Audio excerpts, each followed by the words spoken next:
Once again, Christian greetings to all our valued listeners and viewers throughout the whole world, more particularly to all Shepherd's Rod believers, and most especially to our beloved brothers and sisters in the United States of America.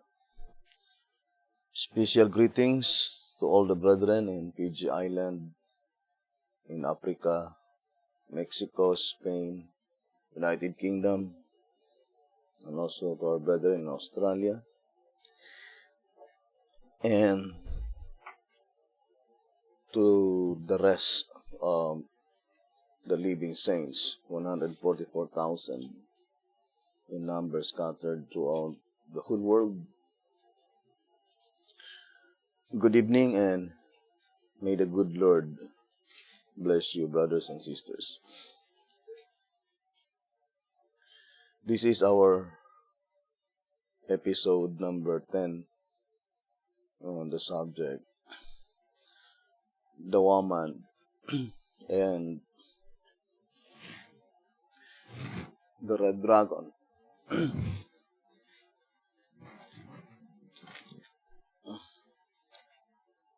Here in the writings of Alonzo Jones, I would like to read a statement. The book of Daniel and the book of Revelation are, therefore, companion books with respect to the history of the nations, ancient and modern. With this difference, however, that whereas in the book of Daniel, national history is the principal subject, with church history incidental. In the book of Revelation, the great subject is church history, with national history incidental. Or in other words, the focal point of the vision of John the Revelator is concerning the woman. Woman versus woman. And in 2SR, page 193, it says here, in both Old and New Testament time, God's church has been symbolized by a chaste woman. See Jeremiah 6 verse 2, Revelation 12 verse 1.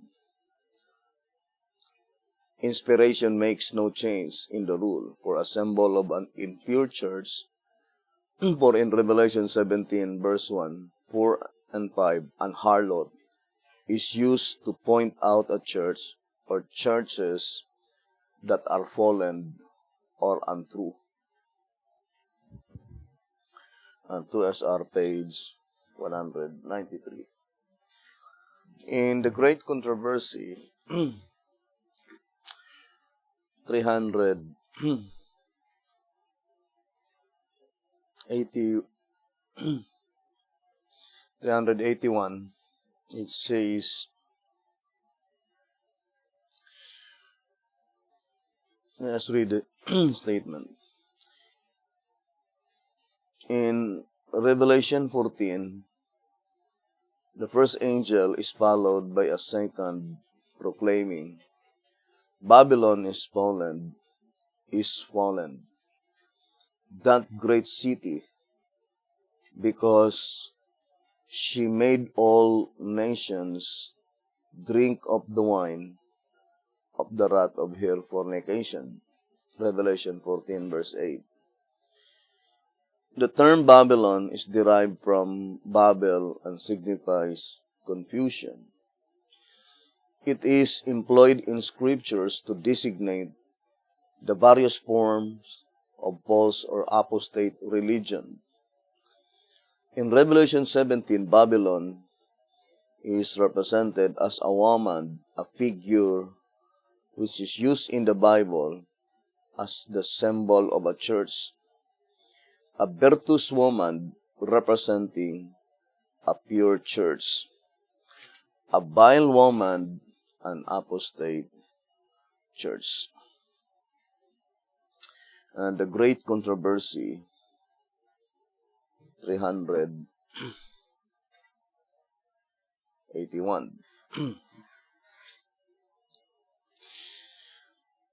Now,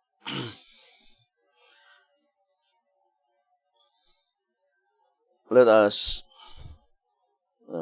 try to distinctly separate and segregate the groundwork and the particular object in view concerning Revelation 12, verses 1 to verse 17. So this statement in track number 5 on page 32 saying, the statements which must shortly come to pass, Revelation 1 verse 1, and I will show thee things which must be hereafter, Revelation 4 verse 1, go to say that the revelation is given with the one particular object in view, of showing the things lying not behind, but ahead of John's time, with reference being made only incidentally to the past, in order to lay the necessary foundation upon which to build the future. So the statement, the revelation is given with the one particular object in view, is pointing to the entire book of Revelation. And that's why here in page 33 it says, so though all such prophecies necessarily bring to our attention things which took place centuries ago, yet they are designed, like the revelation, to show to God's people things which must shortly come to pass. Fulfilled prophecies are seen, therefore, to be employed by the Scriptures only as groundwork for that prophecy which is yet to be fulfilled. So, I fully believe the statement saying, to show to God's people, the people of God mentioned here, is even more definitely applied to the last generation of men, to the people who will no longer to taste death. And since accordingly, in 2TG number 12, page 30, saying that, or page 31, the seventh seal is 15 chapters long, 2TG 12:31, and beginning from chapter 8, track number 15, page 10, that the seventh seal contains chapters 8 to 22. So, this reading, track number 15, page 10, it is clearly to be understood that Revelation chapter 12 is a part of the description of the seventh seal. The last seal, which is concern the living, according to 2SR page 200, 2SR page 202, saying, but the seventh sealing period, being the last, must concern the living. 2SR page 202. So the statement in 2SR on page 79 and page 80, saying, in reality, the 12 stars on the woman's crown originally represented the 12 patriarchs, later the 12 tribes of fleshly Israel.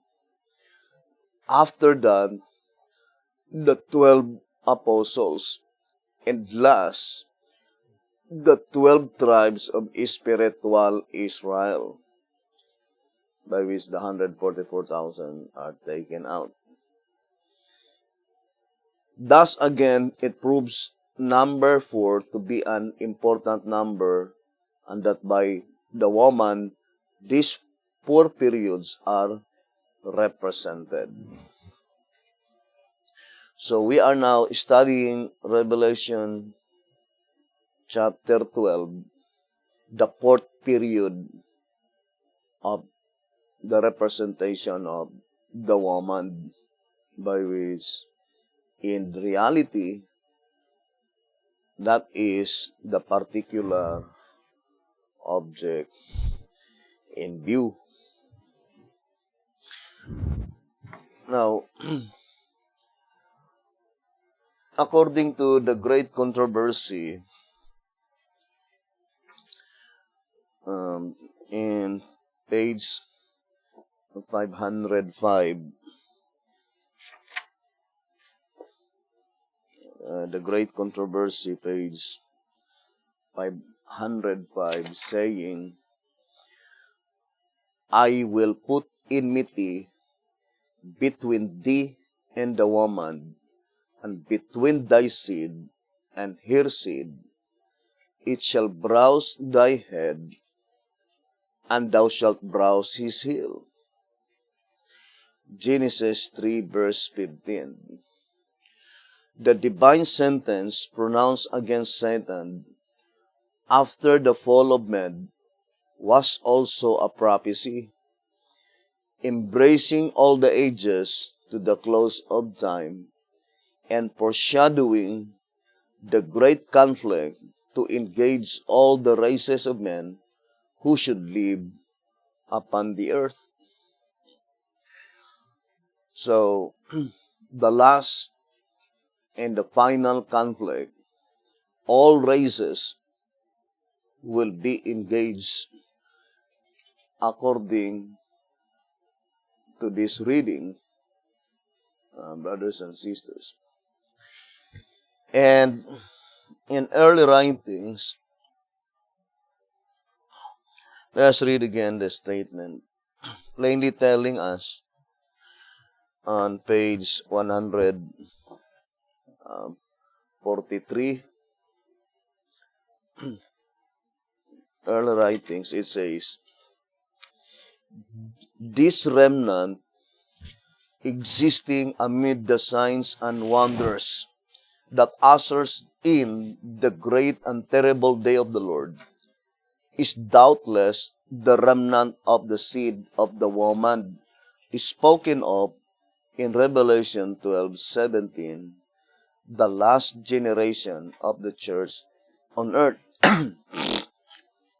So, it says, the last generation of the church on earth.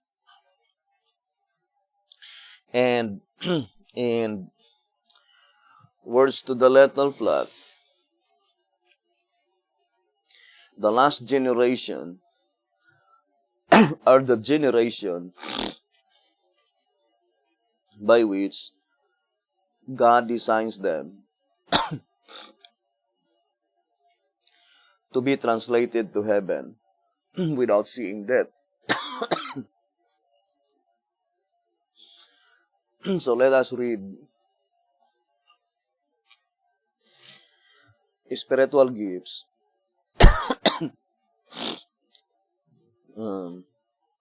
Book 3.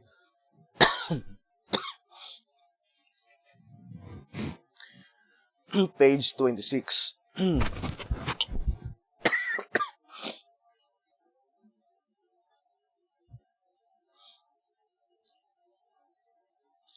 It says here,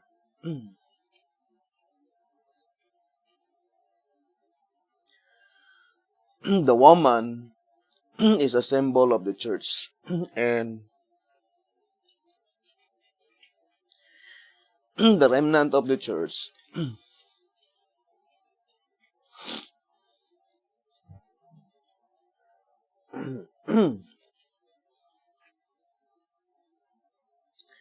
represents the Christians of the last generation of men.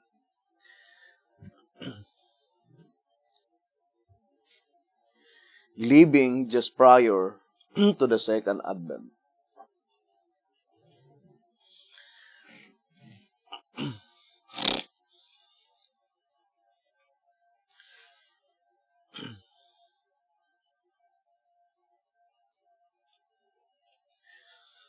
It says, the dragon makes war on this for keeping the commandments of God, Sabbath and all, and having the testimony of Jesus Christ, which according to the inspired definition of chapter 19, verse 10, is the spirit of prophecy. Here then are the causes of the dragon's warfare upon the remnant. They teach the observance of the Ten Commandments and the revival of the gifts, and acknowledge the gift of prophecy among them. When the devil got one foot upon the fourth commandment, and the other upon the gifts planted in the Christian church by Jesus Christ, then his satanic majesty was filled with revengeful delight.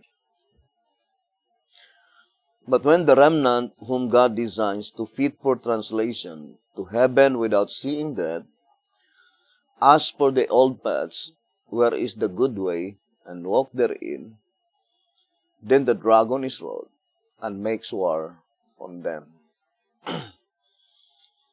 Spiritual gifts. Book 3, page 26. So, the voice of inspiration is plainly telling us that the last generation of men are the men by which God designs them to translate to heaven without seeing death. And in 1SR Pocket Edition, it is called The Living Church. So let us read here in 1SR Pocket Edition, page 58. It says, at the outset of this typology, it is seen that the woman, Eve, who through her own seed, the living church, is to browse the serpent's head.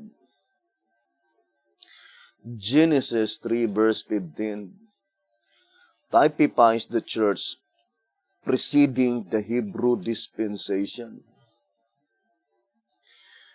Next, that Agar typifies the church during the Hebrew dispensation. And finally, that Sarah typifies the Christian church. One is our Pocket Edition, page 58. So, the living church typify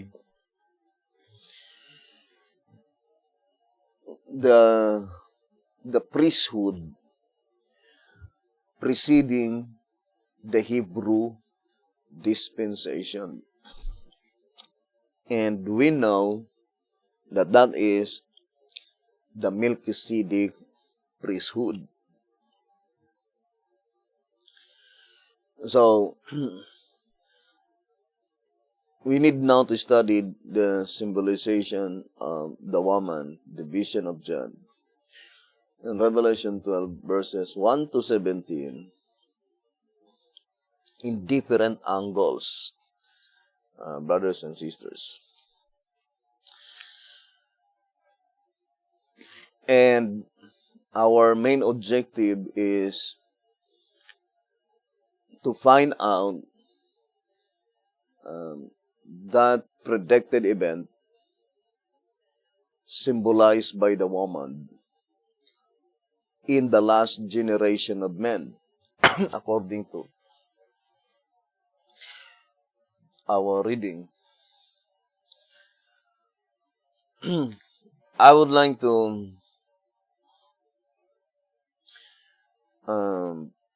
read again the statement in 2SR 261 saying, to John was shown the true spiritual church of God in all ages in a symbol of a woman.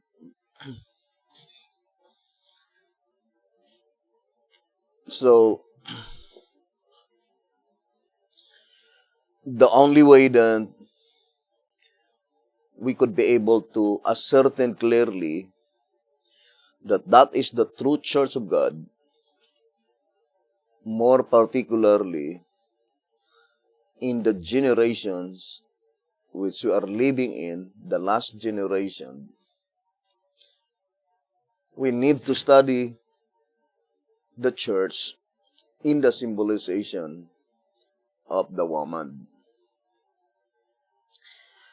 Because accordingly,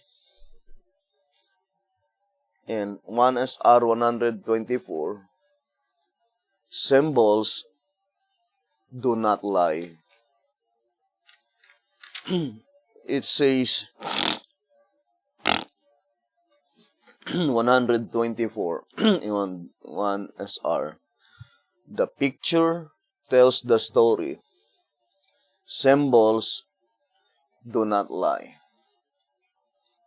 So let us now study the true spiritual church of God in the days in which we are living in through the picture of the woman, because symbols do not lie.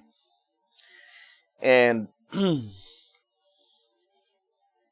the shepherd's rod plainly reminding us, brothers and sisters, that written words here in 2SR 288, written words can be misconstrued, but symbols cannot. Thus, making it possible for both learned and unlearned to immediately distinguish the difference between truth and error.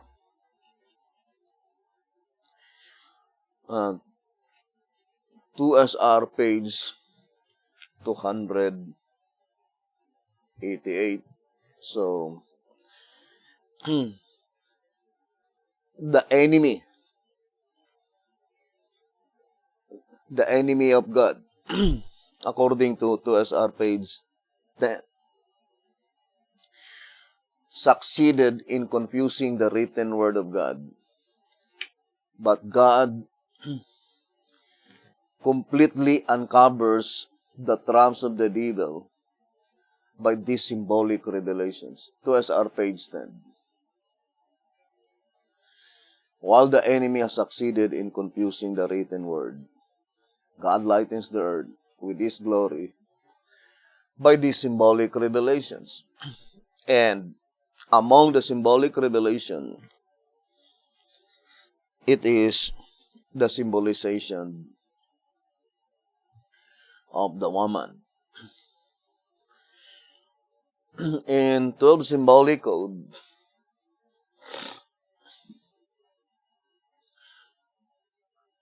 I'm reading White House Recruiter. In White House Recruiter, pages 61 and page 62,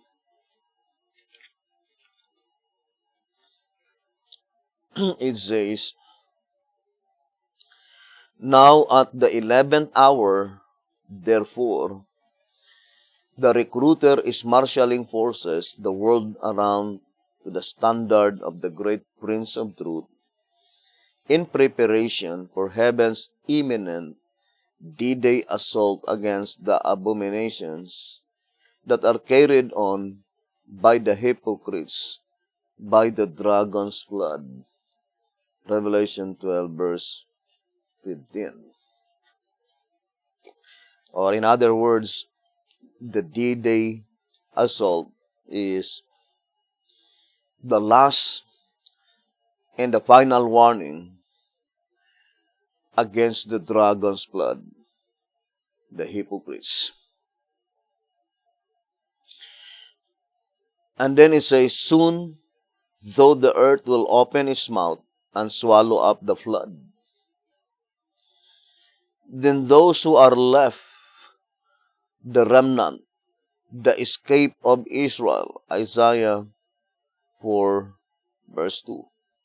The first contingent of commandos for Christ will put such firmness and decision into their testimonies that they will make a break against the barriers of Satan. Testimonies to Ministers, page 413. They will bruise his head when he comes to make war against them. Genesis 3 verse 15, Revelation 12 verse 16, and verse 17.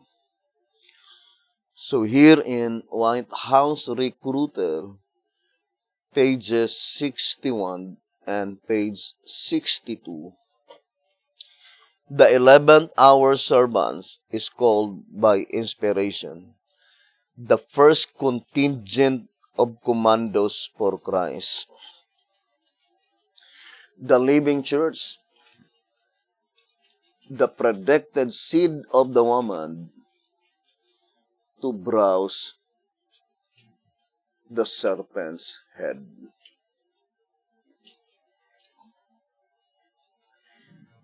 Now, I would like to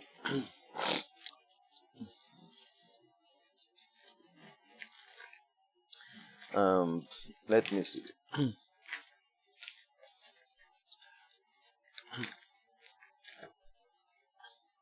Go back to the very beginning by which the voice of inspiration is plainly telling us that the predicted seed of the woman, or the promised seed, is typifying Isaac. So let's read that statement. 1888 message.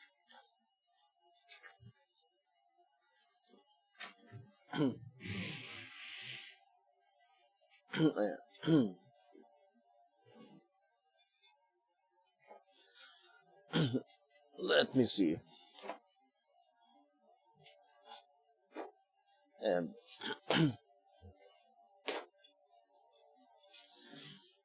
so here on 1888 message,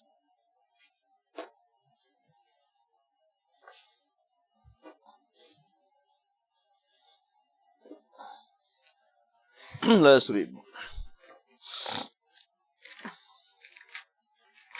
Saying Isaac was the promised seed.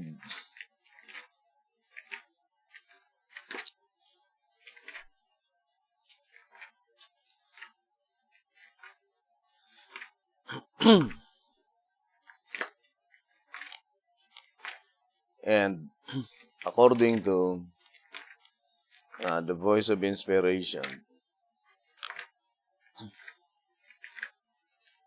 let me see if I can find that statement. That Isaac never been in Egypt. And Isaac is the promised seed. But Isaac was never been in Egypt. I would like to read. Isaac was the promised seed. General Conference Daily Bulletin, question number 28, paragraph 8. Isaac was the promised seed. And just think, Isaac never was in Egypt.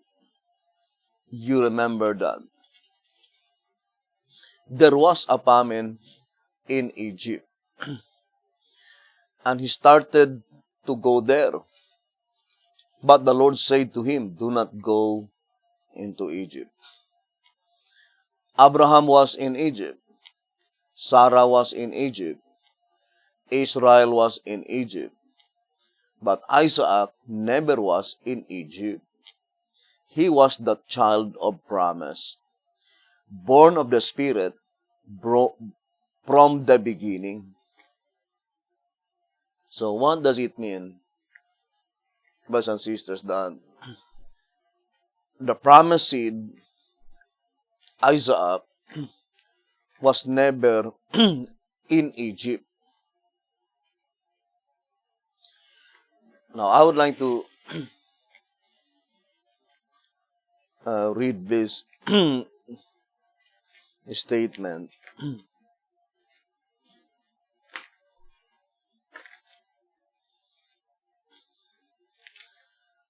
Concerning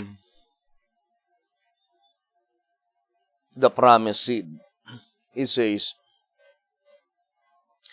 again it is written that the seed of the woman shall bruise the serpent's head. That seed came and did not bruise the serpent's head, but himself was bruised instead. Isaiah 53 verse 5. And after he had come, and had thus been bruised even to death, had risen again from the dead, and had ascended to heaven, even 30 years after these things it was written, the God of peace shall bruise Satan under your feet shortly. Romans 16 verse 20. So, the voice of inspiration is plainly telling here that the seed of the woman, typifying Isaac, that is Jesus Christ. Brothers and sisters. And Apostle Paul is very plain in Galatians chapter 3, saying in verse 16, now to Abraham and his seed were the promises made. He said not unto seeds as of many, but as of one, unto thy seed, which is Christ. Galatians 3 on verse 16. So, the promised seed, the predicted seed of the woman, is pointing to Jesus Christ, typifying Isaac, also stated in 1SR page 15. But the absolute fact is that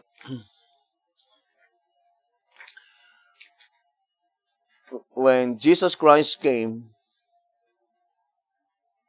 he did not browse the serpent's head accordingly, but he was browsed instead, and even unto death, as predicted in Isaiah 53,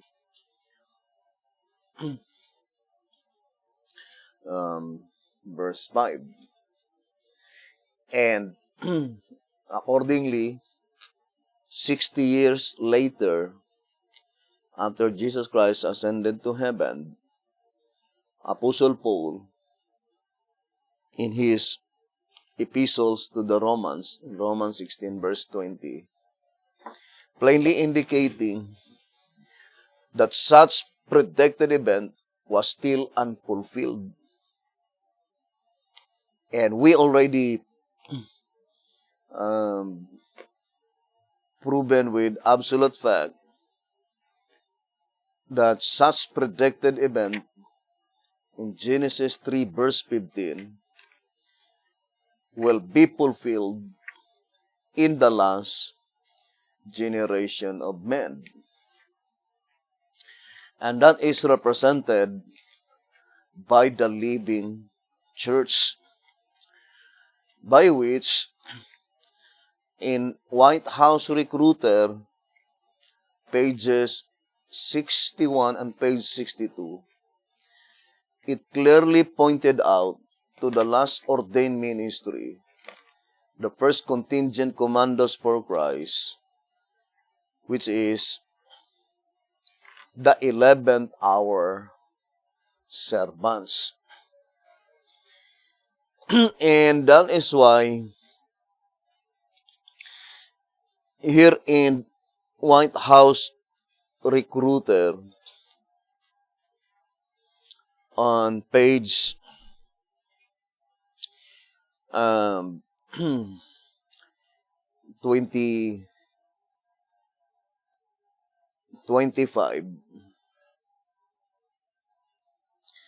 let us read the statement. White House Recruiter, page 25.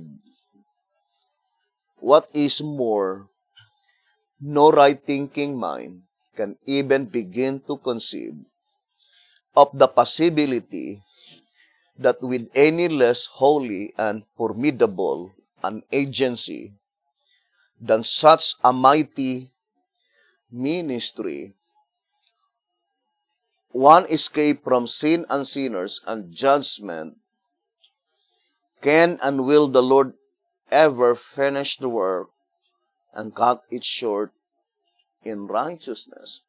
Romans 9 verse 28.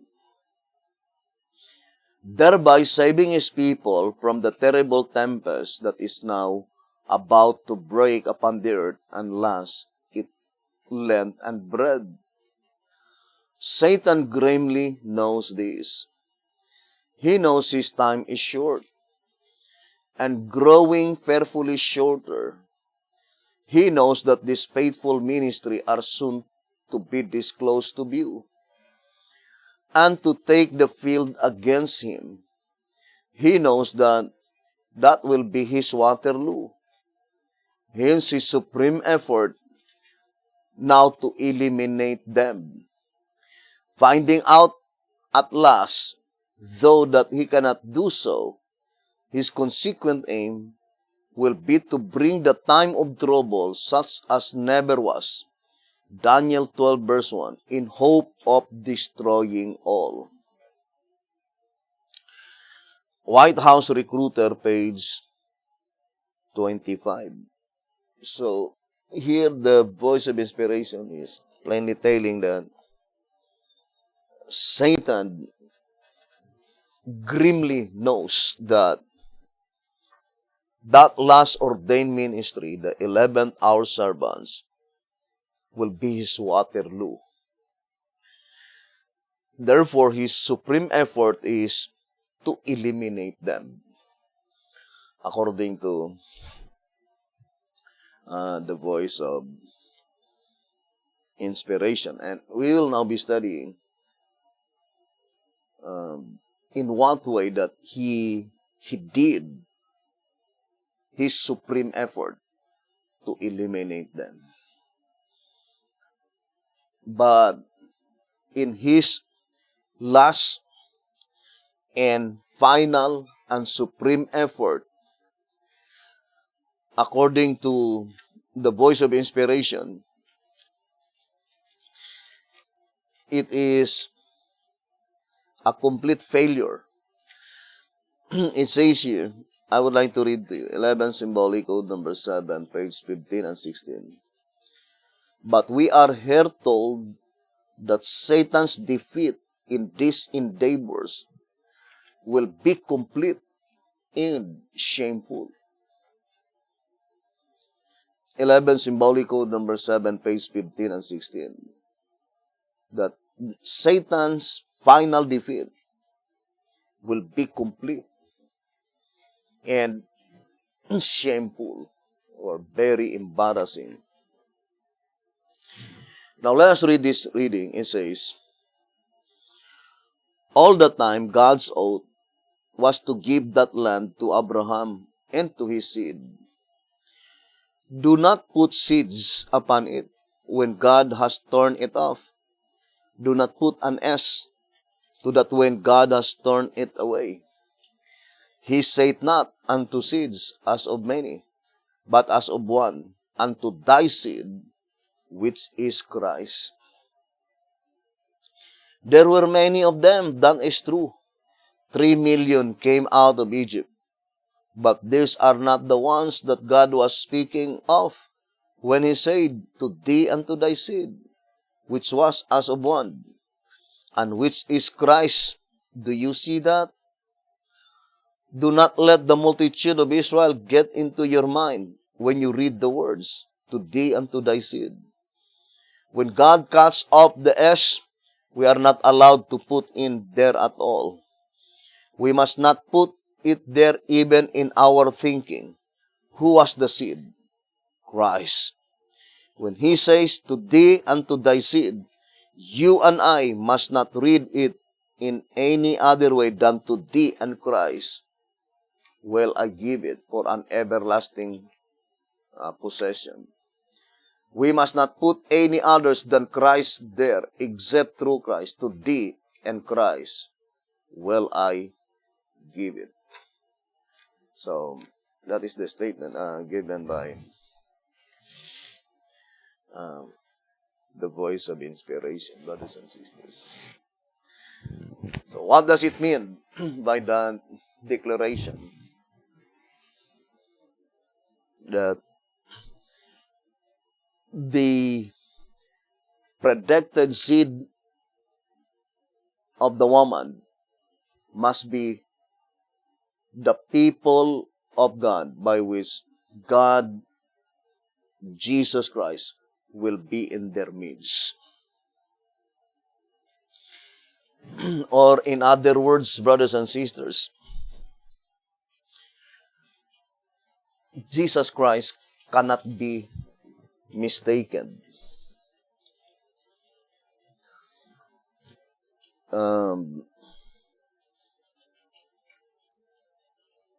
However hard I will try, for example, to prove and even to have a big mouth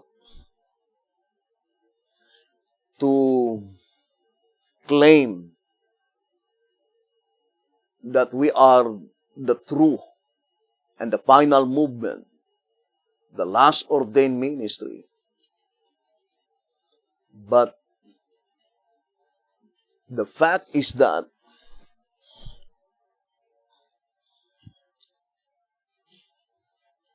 the final test and the positive proof is that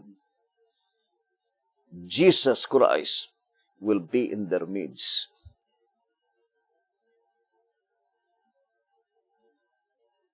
And we will be studying this important prophecy, brothers and sisters.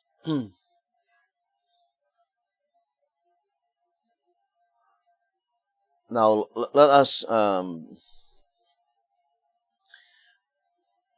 go back again to our subject. To repeat again, the predicted seed of the woman is Isaac. Here in 1 SR, page 226, it says,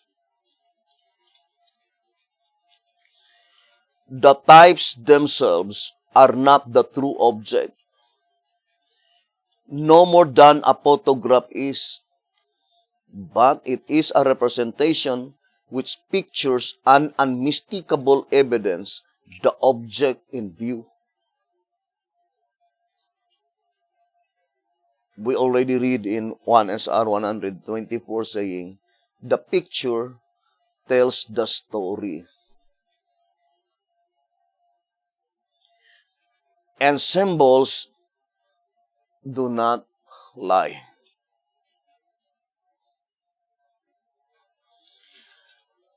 And the picture, which is the type, it says, pictured out an unmistakable evidence, the object in view. What is the object in view? The last church. The church in the last generation of men. And the picture is Isaac. And accordingly, Isaac never been in Egypt. On the first advent of Jesus Christ,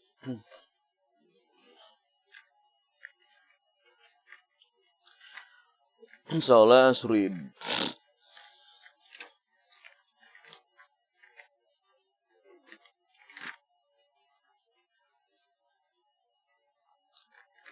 And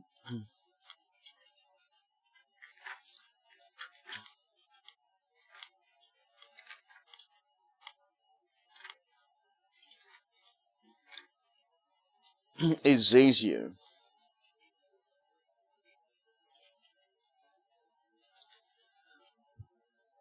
that is true. Another thought as to spiritual Egypt.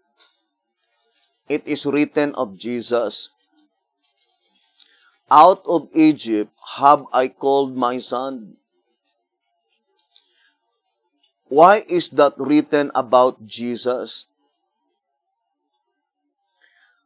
Why did Jesus go into Egypt? Why was he taken into Egypt? He could have escaped the slaughter of the children that were slain in Bethlehem by going a short distance away from that place and would not have had to go nearly so far as to Egypt. All of the little children in Palestine were not slain when the decree of Herod went forth. It was only in Bethlehem and its coast and its suburbs. Bethlehem was only 6 miles from Jerusalem, and the children in Jerusalem were not slain. So the Lord could have escaped if had been taken 10 or 12 miles away. Then why was he taken into Egypt? Oh, that it might be fulfilled that was written, out of Egypt have I called my son. Hosea chapter 11, verse 1. And that is also the quotation in Matthew in chapter 2 and verse 15, 14 and 15. When he arose, he took the young child and his mother by night and departed into Egypt,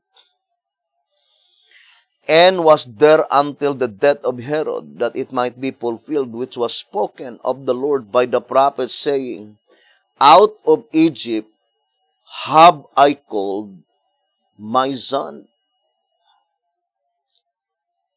Matthew chapter 2, verse 14 and 15. And he says, He was ourselves, yourself and myself. He was ourselves.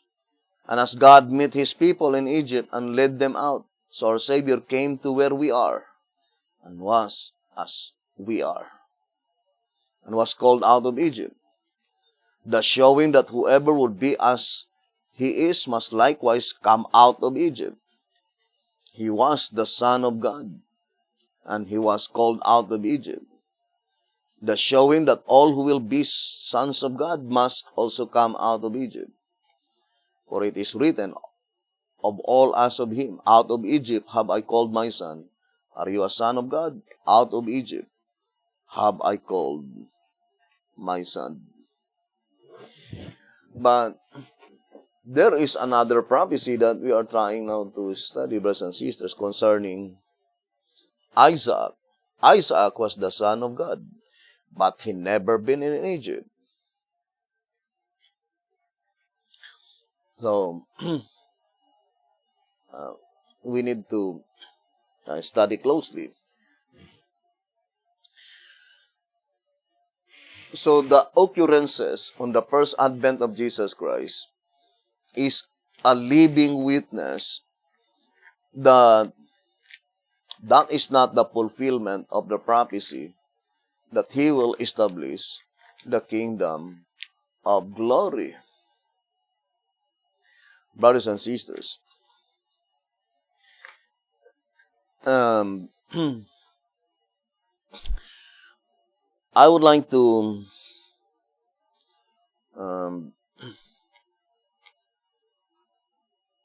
read 2SR. Here in 2SR,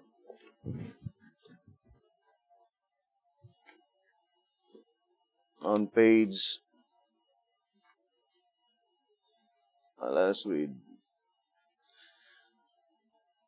2SR page 67, saying, It is true that Satan persecuted Christ before that time, but Christ is not the woman. But Christ is not the woman.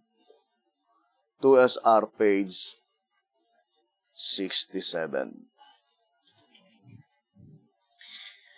And in this study, I would like to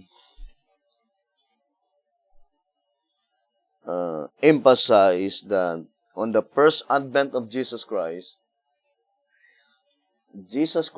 was born of a woman. Here in track number 3, on page 56, it says, The Son of Man, He who soweth the good seed, is of course none other than Christ. But as He could not be called the Son of Man before being born of a woman, He accordingly could not have sowed the good seed of the spiritual harvest until after His birth in Bethlehem, Judea. Track number 3, page 56.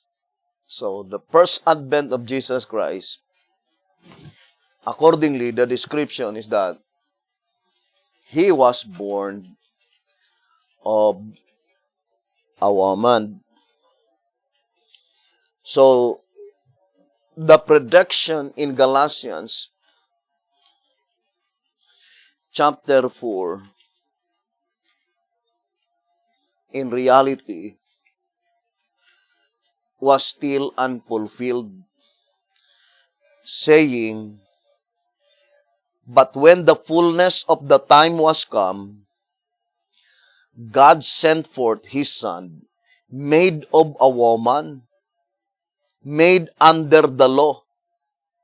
And if you will look at the quotation, Genesis 3:15, Daniel 9, verse 24. So Galatians 4, verse 4, has closely connected to Genesis 3:15 and Daniel 9, verse 24.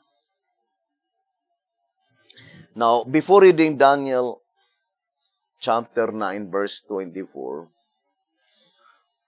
I would like to read first, brothers and sisters, concerning the dispensation of the fullness of times, because that is the statement in Galatians 4, verse 4, when the fullness of time came. Now, here in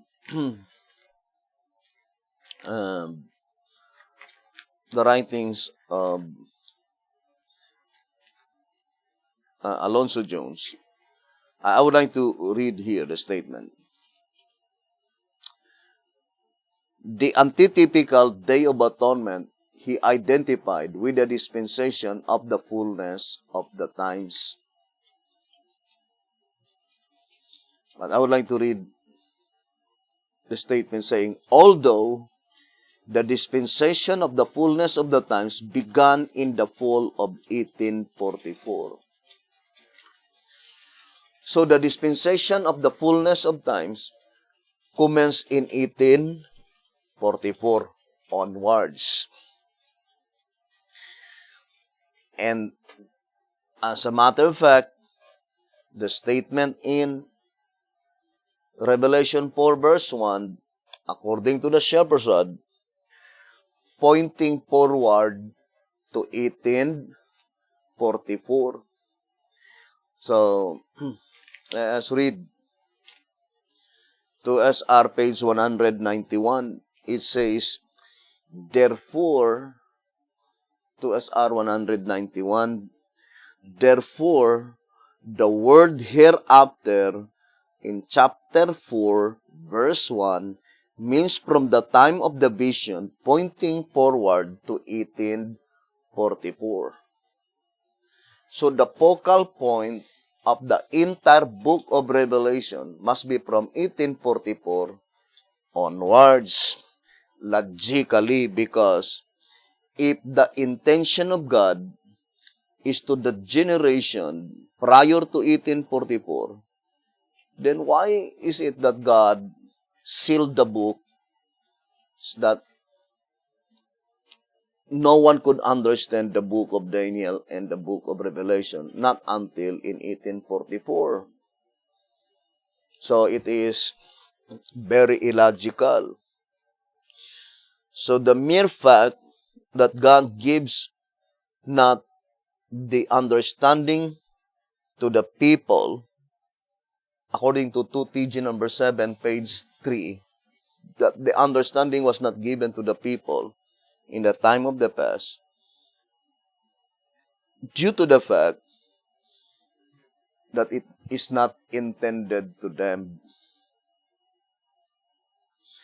brothers and sisters, because the focal point is the time of the end.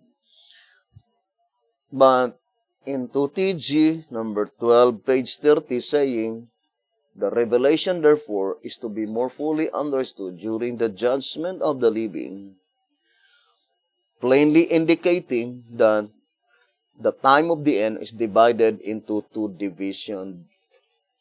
The time of the end, which is the period of the judgment that pertains to the dead, and the time of the end, by which the period of the judgment that pertains to the living.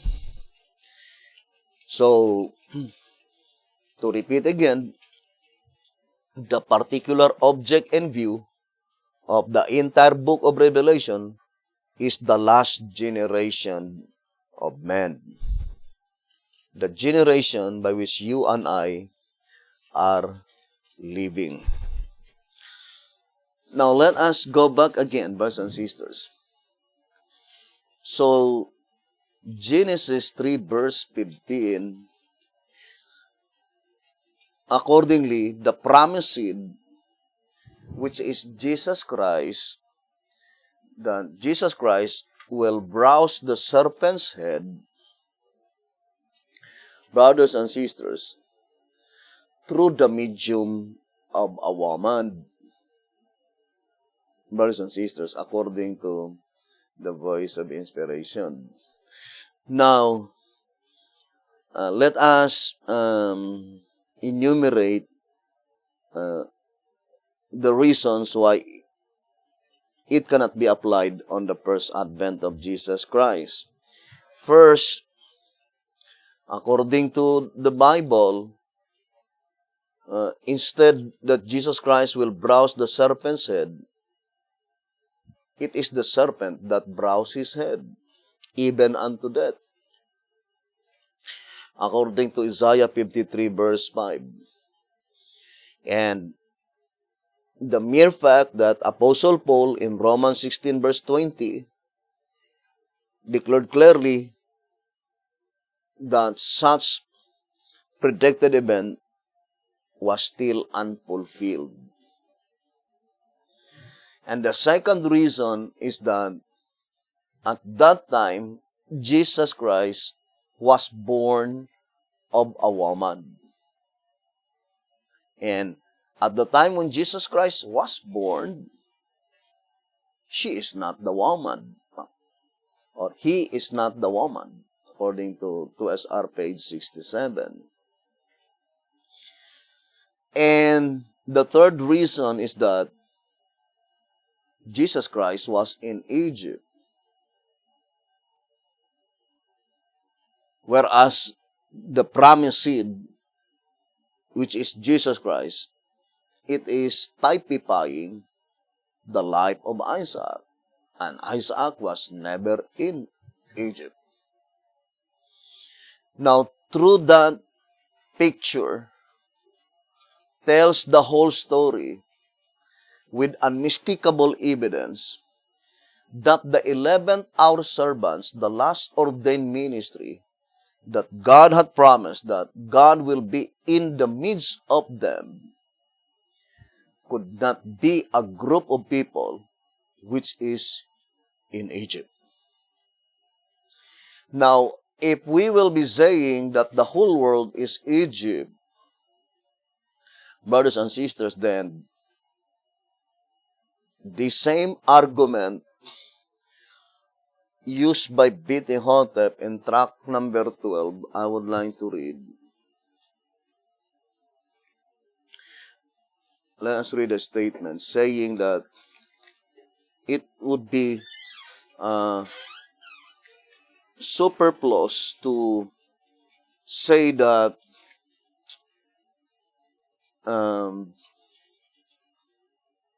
the scarlet-colored beast is in the wilderness if the whole world is wilderness. Now, let us read track number 12, page 40 and page 41. The wilderness locates the scarlet-colored beast domain.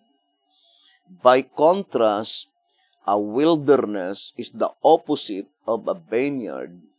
And since a vineyard is figurative of the home of God's people, Isaiah chapter 5, the wilderness can only represent the home of the Gentiles. The beast being in the wilderness indicates that at the time it comes into existence, there is a vineyard.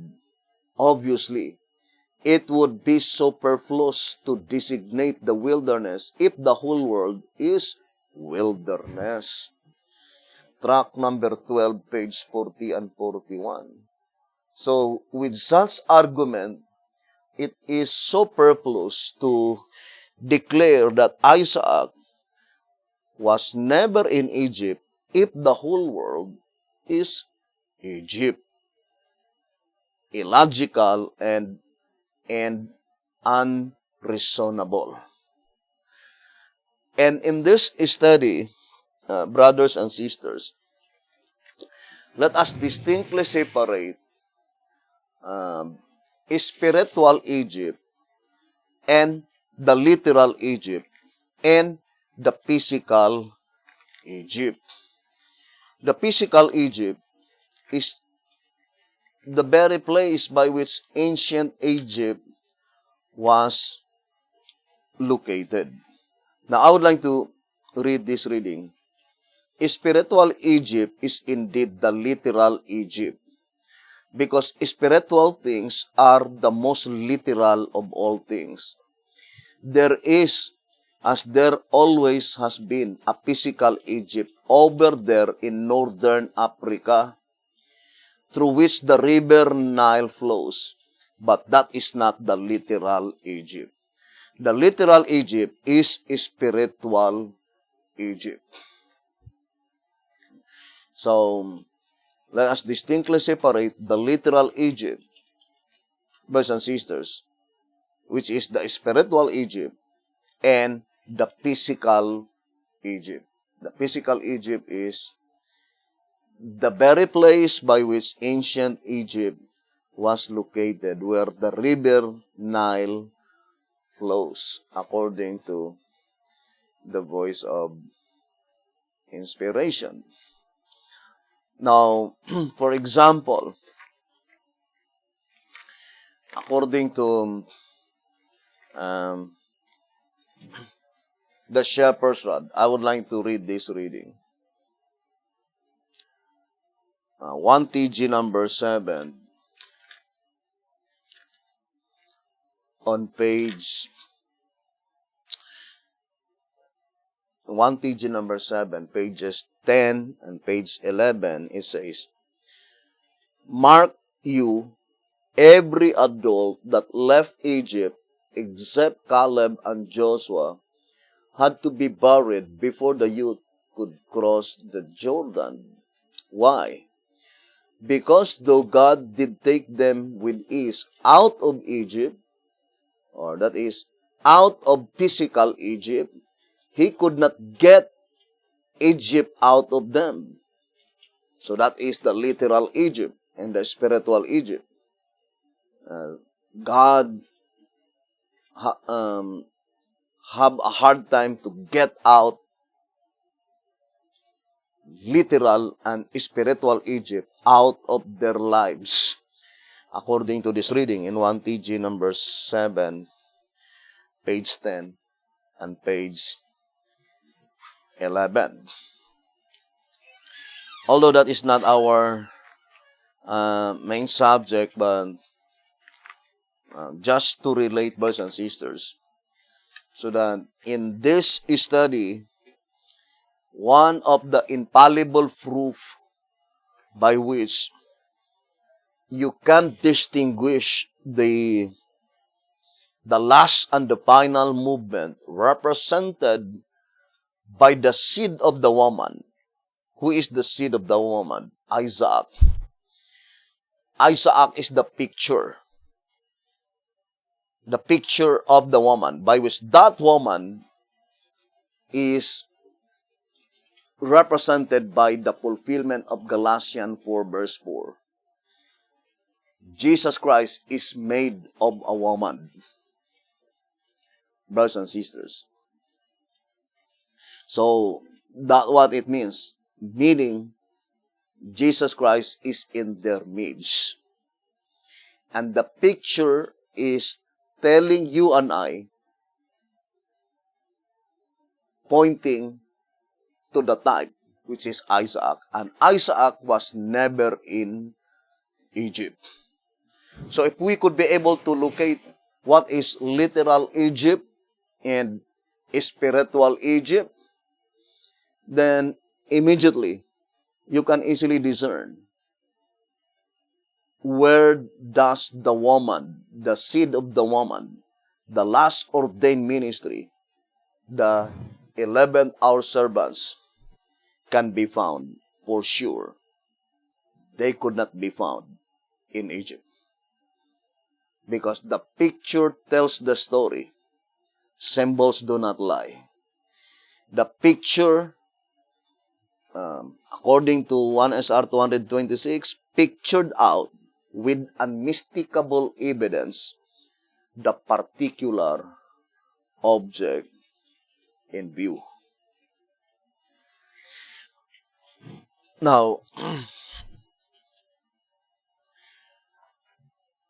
let us read, brothers and sisters,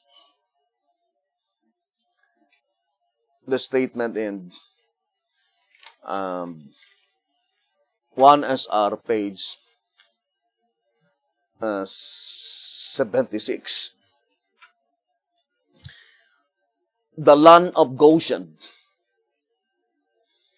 The beginning of this denomination was typified by Israel's entrance into Egypt as previously explained. We shall now consider the truth of the land of Goshen.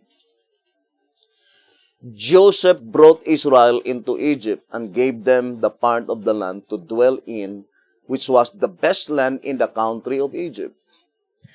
And there Joseph nourished them, their flocks, herds, and cattle, and all they had. See Genesis 45, verse 10. The land of Goshen stands as a symbol of the United States of America, in which the church came into existence.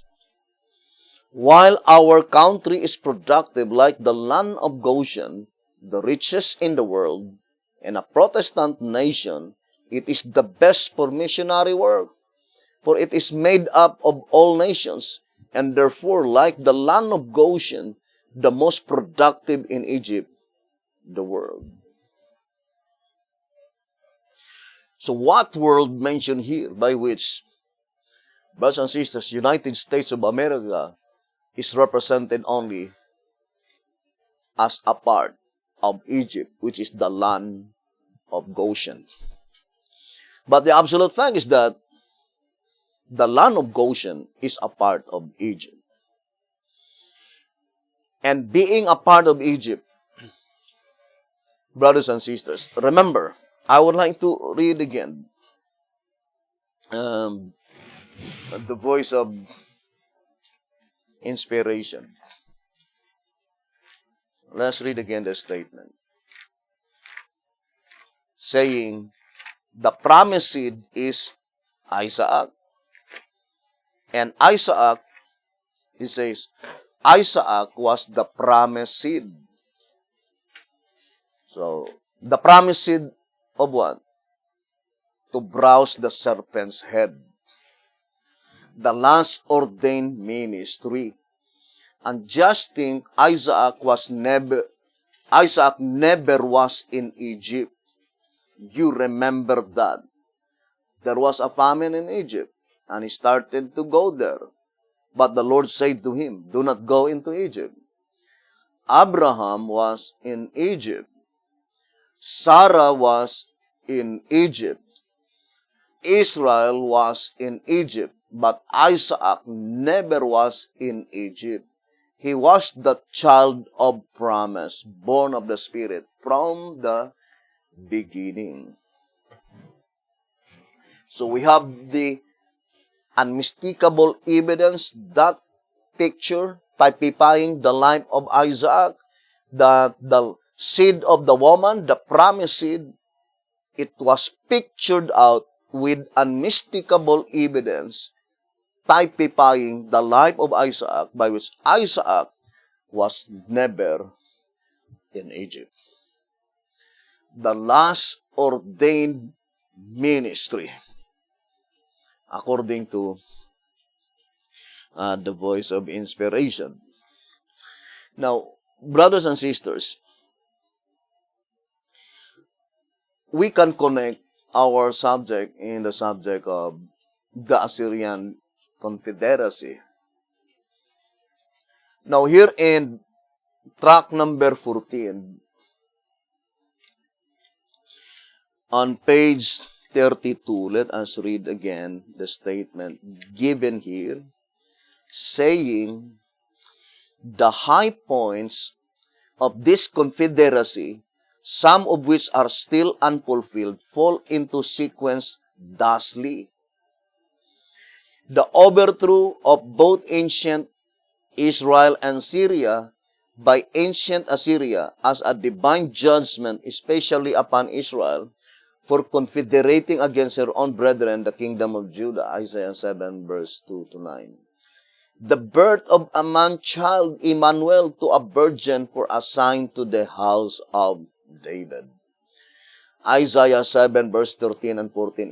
It did not say, the birth of a man-child from a virgin, but rather, to a virgin.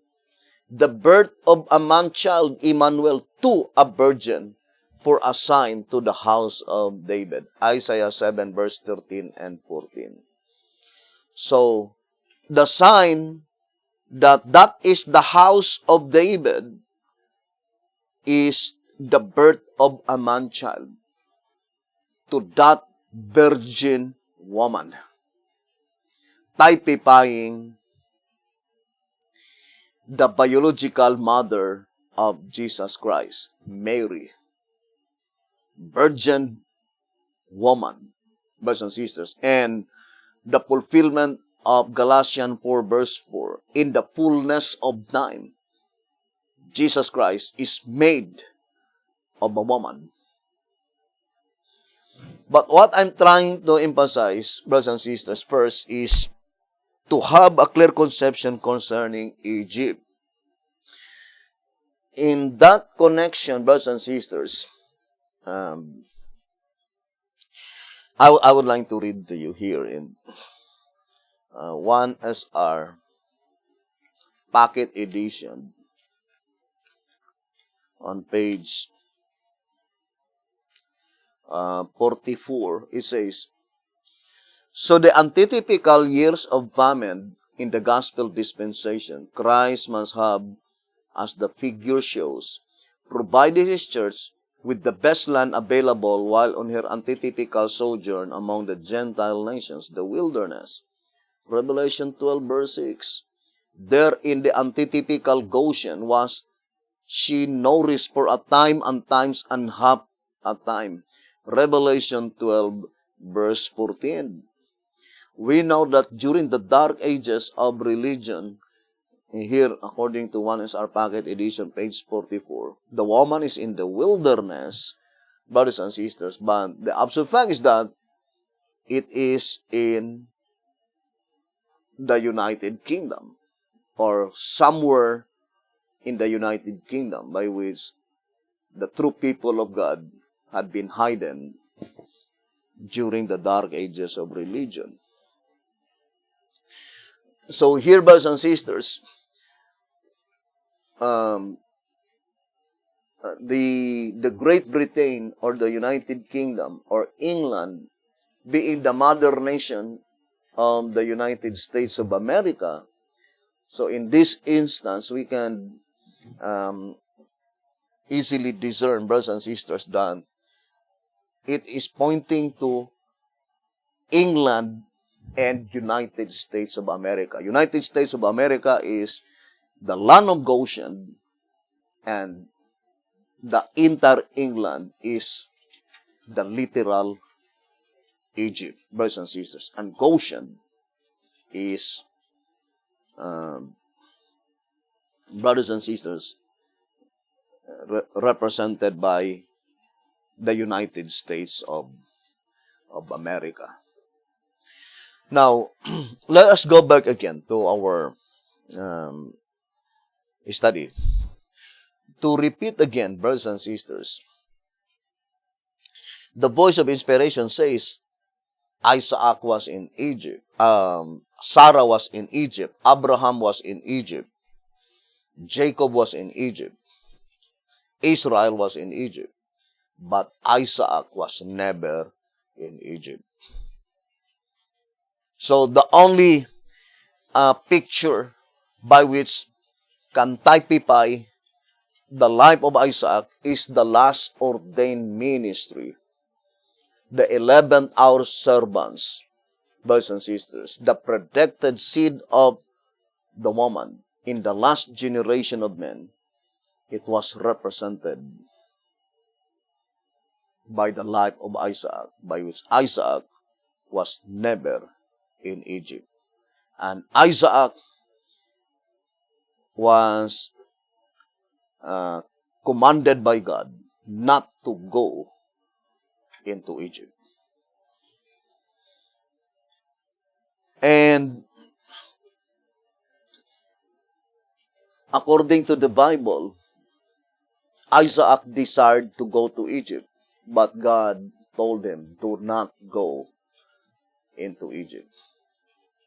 And that is really our experience, because there was a time by which we desire to go to United Kingdom, and also we desire to go to the United States of America. But providentially, it seems the same with Isaac. There is a divine command: do not go into Egypt, brothers and sisters. Now, let us continue to our very important subject. In 2SR, let us go back again, 234.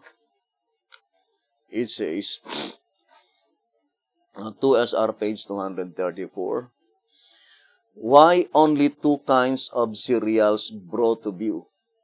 Why not 5? The 2 cereals are sufficient to illustrate the thought and to clear the lesson. But the chief reason for only 2 is to draw attention to the first and last calls, because reference is made of but 2 Israels, namely Israel after the flesh, the descendants of Abraham, and Israel after the spirit, the 144,000. But the object of the lesson is for the latter, who are hard at the 11th hour. For the truth of the parable has never been understood by any other company. But I would like to focus to the statement that the principal reason, the chief reason why God only uses only 2 kinds of cereals, barley and wheat, is to draw our attention to the first and the last calls. Now, what is the first call? That is, let's read the last paragraph.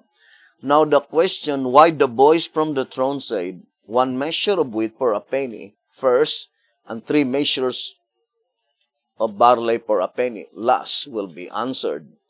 Humanly speaking, it should have been the reverse, for by the wheat is represented the last message, the 11th hour message, and by the barley, the first, early in the morning, Israel going out of Egypt.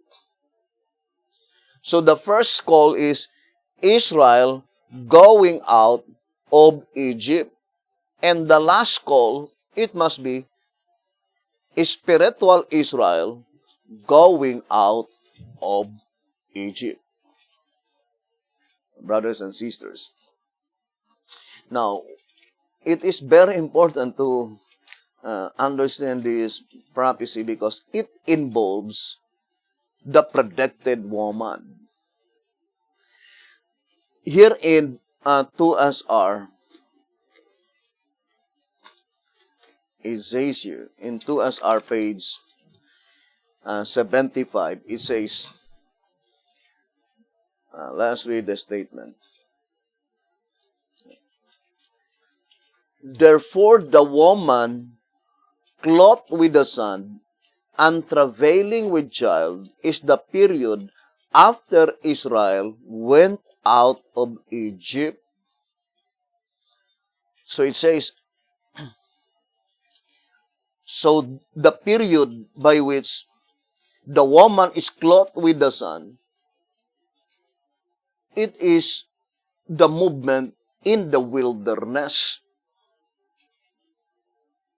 Brothers and sisters, it says, after Israel went out of Egypt, or in other words, there is no such prophecy nor historical event that the woman is clothed with the sun while the woman was still in Egypt. As a matter of fact, brothers and sisters, the reason that God take out God's people in Egypt, because they cannot obey God's commandment while in Egypt. Now, I would like to read Patriarchs and Prophets. Here in Patriarchs and Prophets,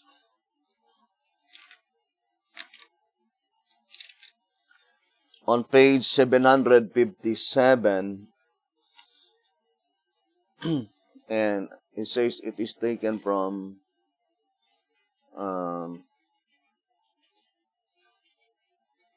page 258.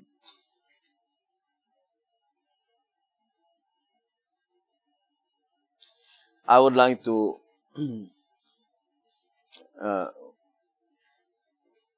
read first 258 in Patriarchs and Prophets. It says, in their bondage, the Israelites had to some extent lost the knowledge of God's law, and they had departed from its precepts. The Sabbath had been generally disregarded, and the exactions of their taskmasters made its observance apparently impossible. But Moses had shown his people that obedience to God was the first condition of deliverance, and the efforts made to restore the observance of the Sabbath had come to the notice of their oppressors. Now, I would like to read 757. It says, in Patriarchs and Prophets,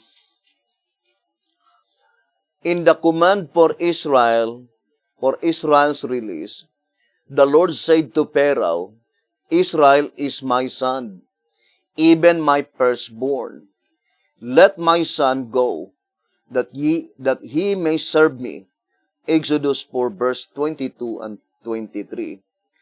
The psalmist tells us why God delivered Israel from Egypt. He brought forth his people with joy and his chosen with gladness, and gave them the lands of the heathen. And they inherited the labor of the people, that they might observe his statutes and keep his laws. Psalms 105 verse 43 to verse 45. Here we learn that the Hebrews could not serve God in Egypt. So that is very plain. Here we learn that the Hebrews could not serve God in Egypt. Patriarchs and Prophets, page 757. So, it is illogical to portray the woman in the wilderness clothed with the sun, while they had not been able to obey the commandments of God while they were still in Egypt. And the shepherd's rod itself plainly told us here in 2TG number 1, on page 4, and also page 4, 5, and 6. Now, let me read to you.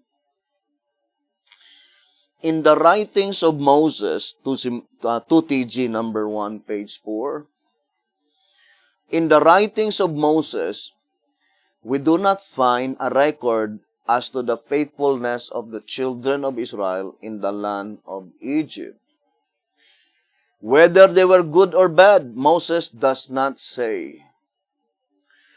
But here through Ezekiel, we are told what they were. Not all of them, you note, were God-fearing people.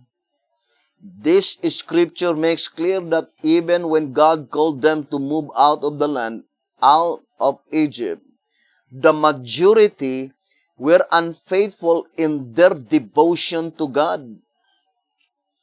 Then it says, we have now read the record of the Hebrew host of their spiritual standing in the land of Egypt and of God's reason for bringing them out of Egypt. It says,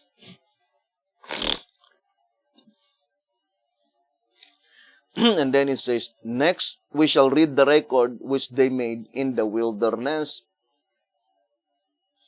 And then it says, here we see that the deeds of the descendants of Jacob were even less commendable in the wilderness than they were in Egypt. On page 6, it says, they were unfaithful in Egypt, in the wilderness, and in the promised land. 2TG number 1, page 6. Page 4, page 5, and page 6. So, in that instance, brothers and sisters, we can immediately discern that, brothers and sisters, the perfect fulfillment of Revelation 12, verses 1 to 17, is found in the last generation of men. In, I think, let me see, the statement in Timely Greetings, it says here, 2TG number 14, page 17, chapter 12 takes us even further back in time than chapter 11, way beyond the birth of Christ, then forward to the time the earth opens her mouth and swallows up the flood, and to the time of the remnant. The remnant are those who are left after the others are swallowed up by the earth. They as a people keep the commandments of God. So, who are they that had not been swallowed by the earth? Brothers and sisters, they as a people, or I would like to make an illustration, brothers and sisters, that it cannot be construed that when the earth will open her mouth, brothers and sisters, there is no group of people or a church which is of God. Because the voice of inspiration is saying here, brothers and sisters, that they as a people keep the commandments of God and have the testimony of Jesus Christ. They are persecuted by the dragon immediately after the earth swallows up the flood. So, this group of people by which they were led by the dragon's blood, those people who permitted themselves to be led by the dragon's blood, they were categorized by inspiration as followers and sympathizers. Now, I would like to emphasize again, brothers and sisters, that statement in 2TG 24. Let us read 2TG 24, 24 and 25. So it says,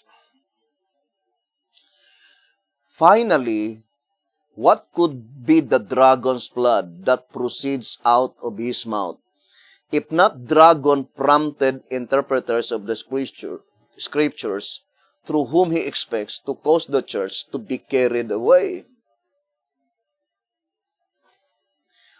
Now, brothers and sisters, the dragon's blood is dragon-prompted interpreters of the scriptures. They must be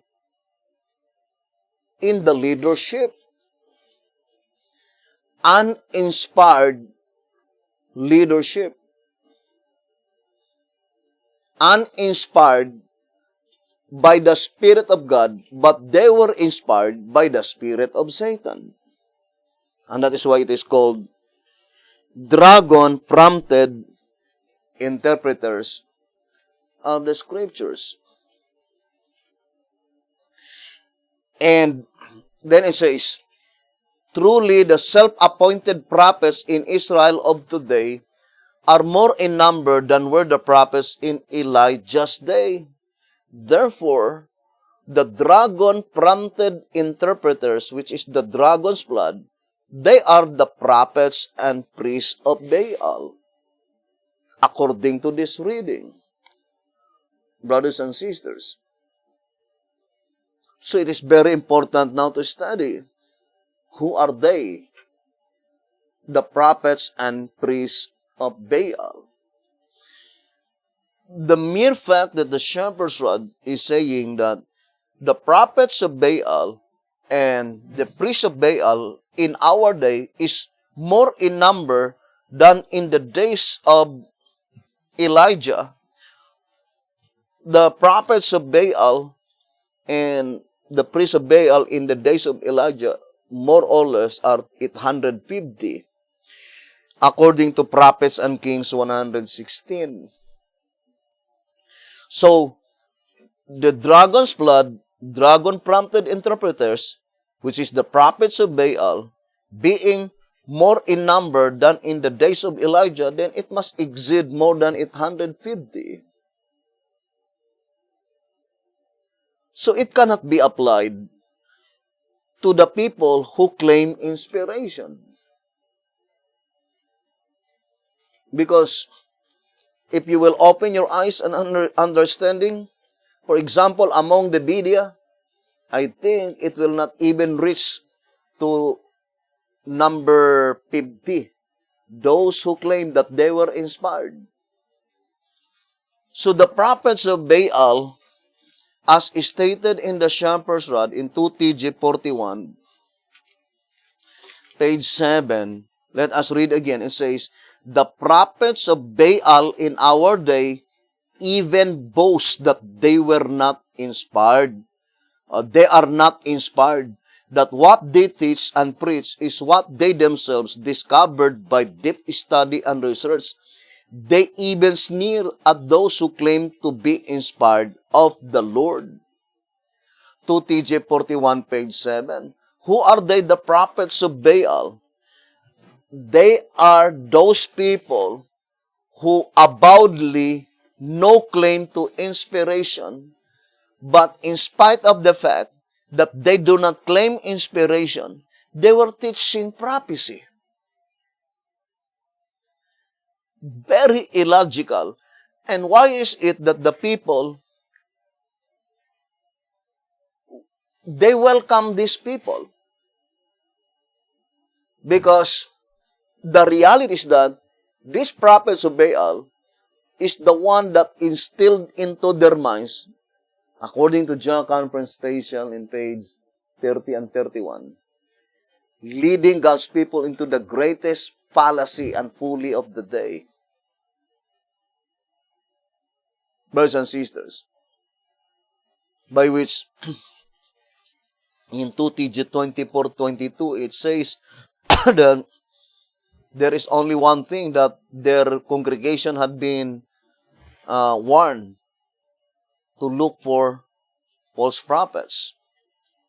And what inconsistency that the people did not understand that there can be no false prophets if there is no true prophet. 2TG 24, page 22. So, in order to back up their talks, saying that B.T. Hotep is the last prophet, they will not claim to be inspired of God because it will be contradictory to what they proclaim. And then they will say, we discovered it by deep study and research, which is very contradictory to the teaching of the Bible and the shepherd's rod, brothers and sisters. And the irony of the position, according to B.T. Hotep, in track number 6, page 71, because instead of, according to Old Symbolic Code, to be against those uninspired, the people is against those who claim to be inspired. It says here in track number 6, page 71, obvious it is that the opposition is engendered and nurtured by self-appointed leaders who, avowedly laying no claim to inspiration, are thereby unwittingly crying out that the Lord has not sent them. Yet neither they nor their adherents perceive either the irony or the folly of their position. Hence, sleeping preachers preaching to a sleeping people. Testimonies for the Church, Volume 2, 337, track number 6, page 71. Who are they, the self-appointed leaders? Those who avowedly laying no claim to inspiration, but what a foolishness. People accepted them with love and reverence, while in reality, they were unwittingly crying out that the Lord has not sent them, because God will not send any messenger which is not inspired by the Spirit of Christ. Now, let us continue reading, brothers and sisters. It says here, this flood against which the ever-living church is struggling to make her way is, we are told, to be swallowed by the earth. It is to be done away with as were the self-appointed prophets in Moses' day, namely Korah, Dathan, and Abiram, princes of the assembly, famous in the congregation, men of renown. Number 16, verse 2. This and all their followers and sympathizers perish. The earth opened her mouth and swallowed them up, and their houses, and all the men that appertain unto Korah, and all their goods. Number 16, page 32. So not only the dragon's blood that had been swallowed by the earth, as the earth opened her mouth, but as well as their followers and their sympathizers perish, according to the voice of inspiration. And that is why the Bible is very plain in number 16. It says here in number 16, verse 21, it says, separate yourselves from among this congregation, that I may consume them in a moment. Verse 26, and he spake unto the congregation, saying, depart, I pray you, from the tents of these wicked men, and touch nothing of theirs, lest ye be consumed in all their sins. Verse 32, and the earth opened her mouth, and swallowed them up, and their houses, and all the men that appertain unto Korah, and all their goods. And the houses, brothers and sisters, is closely connected to the prophecy in Amos 1, verse 2. Because it says, let us read the Old Symbolic Code. Because the statements in that reading in number 1632, their houses. Now, look at this predicted event in 1 Symbolic Code, number 14, page 6. As Amos says, the habitations of the shepherd shall mourn, it is obvious that Amos' prophecy is yet future. For the word habitations, places, is in the plural form, which cannot be applied to one shepherd's habitation, denomination, but to all that be in existence at that time. The term shepherds means, as understood, the same as the ancient men, which were before the house, the ministers, Testimonies for the Church, Volume 5, page 211. Note that the shepherds are not themselves to mourn, but their habitations, meaning their houses. So the same in Numbers 16, verse 32.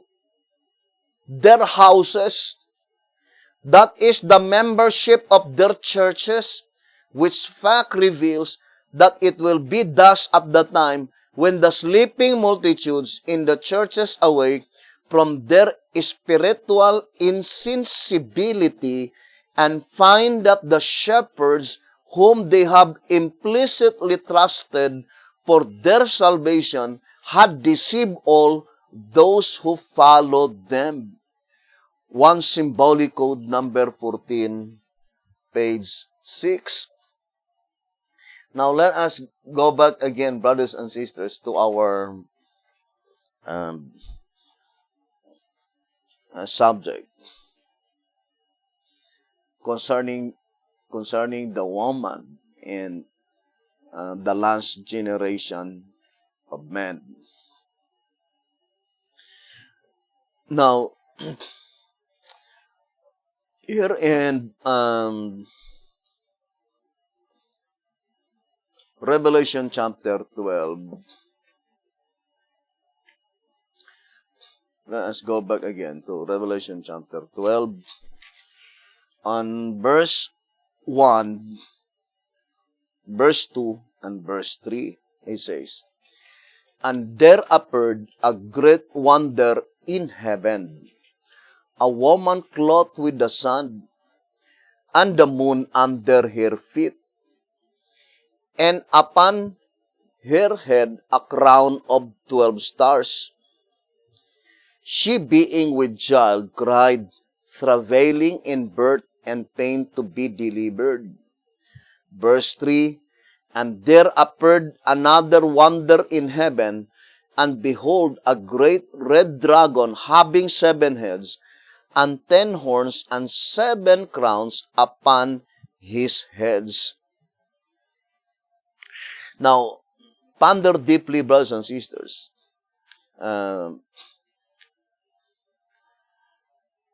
The statement.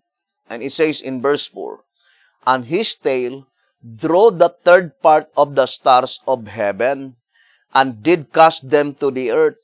And the dragon stood before the woman, which was ready to be delivered, for to devour her child as soon as it was born."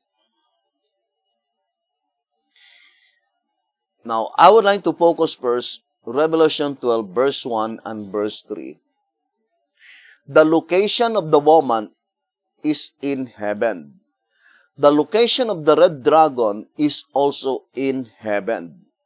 It says, verse 1, "And there appeared a great wonder in heaven," that is in heaven, "a woman clothed with the sun."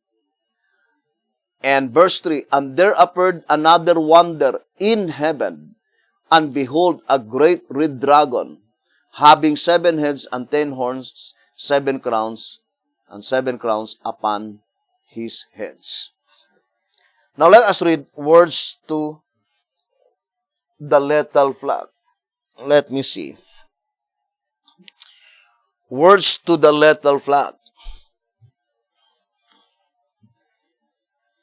It says here,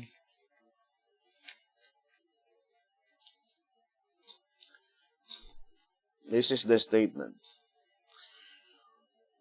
Page 6, it says, "The word heaven is applied to at least 4 places or things in the scriptures. First, it is applied to paradise, where St. Paul was taken in vision, 2 Corinthians 12, verse 2 to verse 4. Second, to the region of the sun, moon, and stars. Genesis 1 verse 8-17.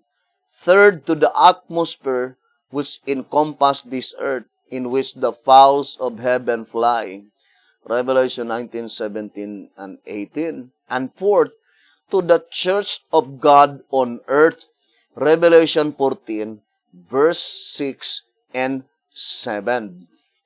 Now here, brothers and sisters, in the words to the little flock on page 6, the word heaven in the Bible applied 4 places. Third heaven, that is the paradise of God. Second heaven, that is where the constellations could be found. First heaven, that is the atmosphere of the solar system. And the last one is the church of God on earth. So that is very plain, brothers and sisters. So, now, brothers and sisters, then we can easily understand that the heaven in Revelation 12 verse 3 must be the church, brothers and sisters, of God on earth. Now, in this study, we can now connect the book of Daniel, by which it was predicted beforehand, brothers and sisters, that according to the Bible, I would like to read, brothers and sisters, the writing of Apostle Paul in 2 Thessalonians is pointing to the prophecy in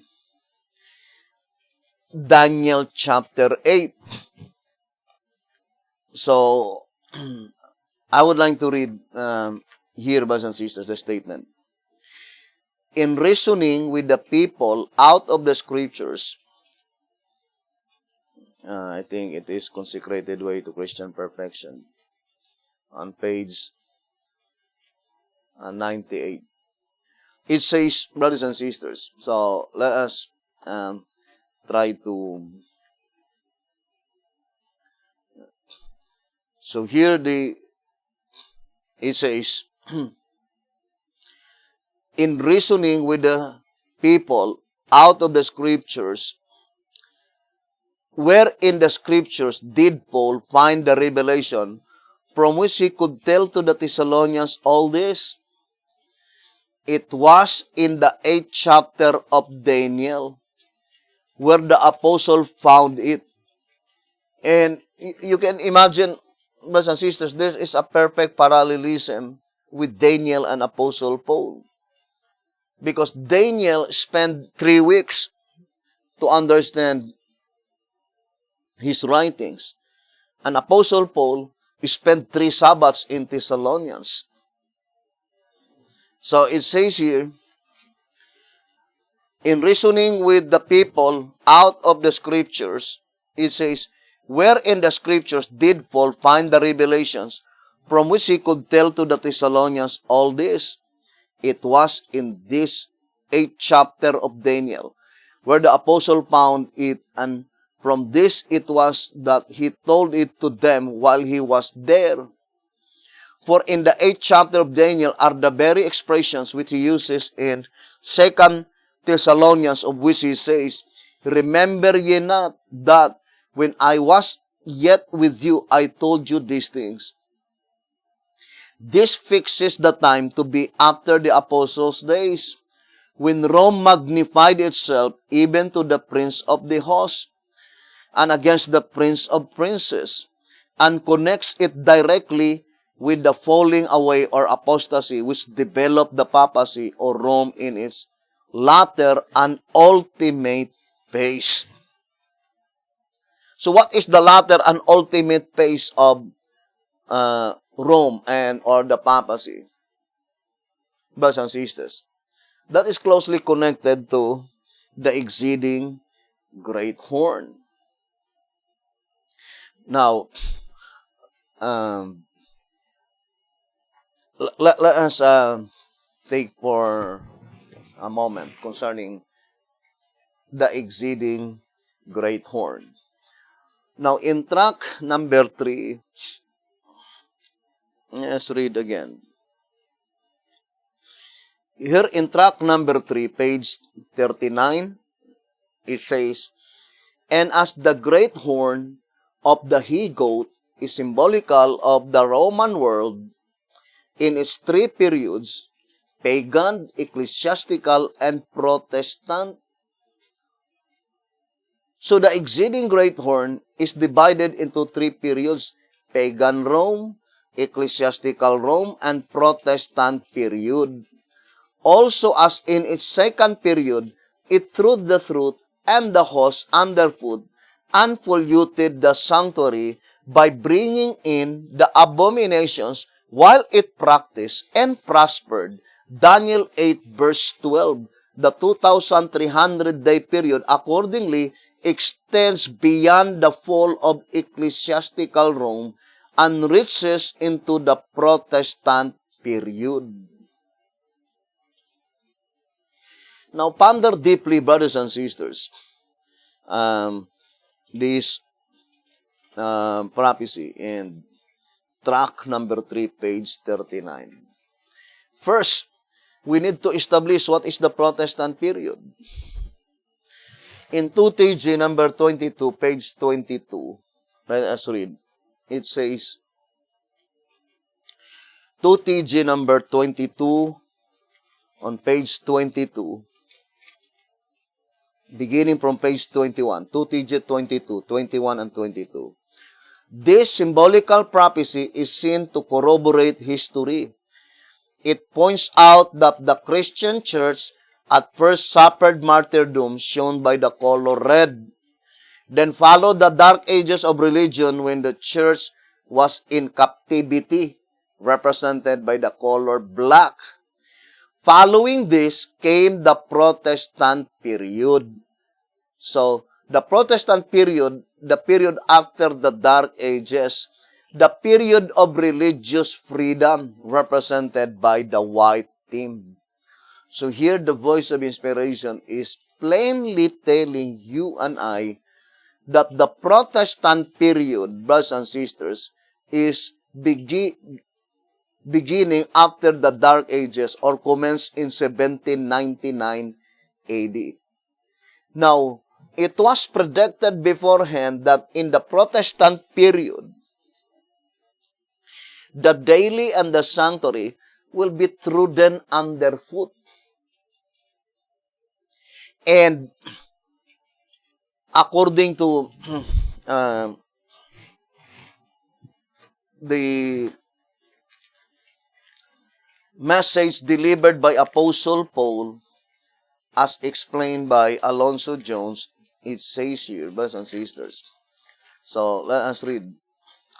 It says, "Seated in the temple of God," that is in the Christian church. So, I would like to repeat again. Seated in the temple of God, that is in the Christian church. Now, do not forget, brothers and sisters, I would like to go back to the great controversy. The great controversy in page 438. Now, let us read the statement here. The great controversy, page 438. "A correct interpretation of the symbols employed is necessary to an understanding of this message." That is the message of the third angel. I would like to read again. The Great Controversy, 438. "A correct interpretation of the symbols employed is necessary to an understanding of this message." What is represented by the beast? What is represented by the image? And what is represented by the mark? It did not say who is represented by the beast, but rather what. What is represented by the beast? what is represented by the image and what is represented by the mark. And then it says, the line of prophecy in which these symbols are found begins with Revelation chapter 12.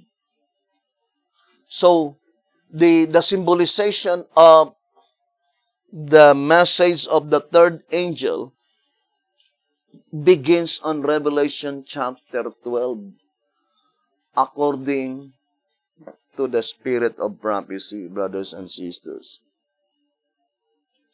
Now, the third angel's message, brothers and sisters, the focal point is to warn the people with such terrible sin. I would like to read again the statement here in The Great Controversy, page 449. It says, the most fearful threatening ever addressed to mortals is contained in the third angel's message. That must be a terrible sin which calls down the wrath of God and mingled mercy. Men are not to be left in darkness concerning this important matter. The warning against this sin is to be given to the world before the visitation of God's judgment, that all may know why they are to be inflicted and have opportunity to escape them. Prophecy declares that the first angel would make his announcement to every nation and kindred and tongue and people. The warning of the third angel, which forms a part of the same threefold message, is to be no less widespread. It is represented in the prophecy as being proclaimed with a loud voice by an angel flying in the midst of heaven, and it will command the attention of the world. Now, what is the terrible sin mentioned here? Brothers and sisters, first of all, it is pointing to the sin against the Holy Ghost. Brothers and sisters, which is unpardonable sin. But on the other hand, the Shepherd's Rod called it demon worship. Now, I would like to read here, brothers and sisters, in 1SR page 214. It says, let us read, 1SR 214, the intention of the complete satanic scheme is to deceive the whole world. The statement made by Christ is true, that he, meaning Satan, will try to deceive even the very elect, which is the 144,000, if it were possible. The spirit of prophecy, speaking on this scripture, says this demon worship was revealed to him, to John the Revelator, and it seemed to him as if the whole world were standing on the brink of perdition. But as he looked with intense interest, he beheld the company of God's commandment-keeping people. Volume 6, page 15. Now, I would like to focus first that statement saying, demon worship. And that is why the Great Controversy says that must be a terrible sin. Why? Because it is a demon worship. And that is the message of the third angel, brothers and sisters. And for sure, the message of the third angel is the message of the final movement, the last ordained ministry, represented by the woman, which is clothed with the sun. The mere fact that the illustration, brothers and sisters, that the moon is under her feet, It did not say that the woman is standing in the moon, but rather the woman or the moon is under her feet, indicating that at that time, when the woman is clothed with the sun is in her full strength, 12 noon, brothers and sisters, because the woman is standing on the earth, not on the moon, but the moon is under her feet, showing that that is the time when the sun is in her full strength, brothers and sisters, which is also perfectly corroborating to the perfect fulfillment of the third angel's message flying in the midst of heaven when the sun is in her full strength. Now, let me read to you here in 1 SR on page 15. It says, 1 SR page 15. The three angels of Revelation 14 are flying in the midst of heaven, or where the sun stands at noon. So that is 12 noon, brothers and sisters. 1 SR page 15. And the Shepherd's Rod made it so plain that the third angel's message is applied in the judgment that pertains to the dead only indirectly. The direct application is in the judgment that pertains to the living, because the illustration in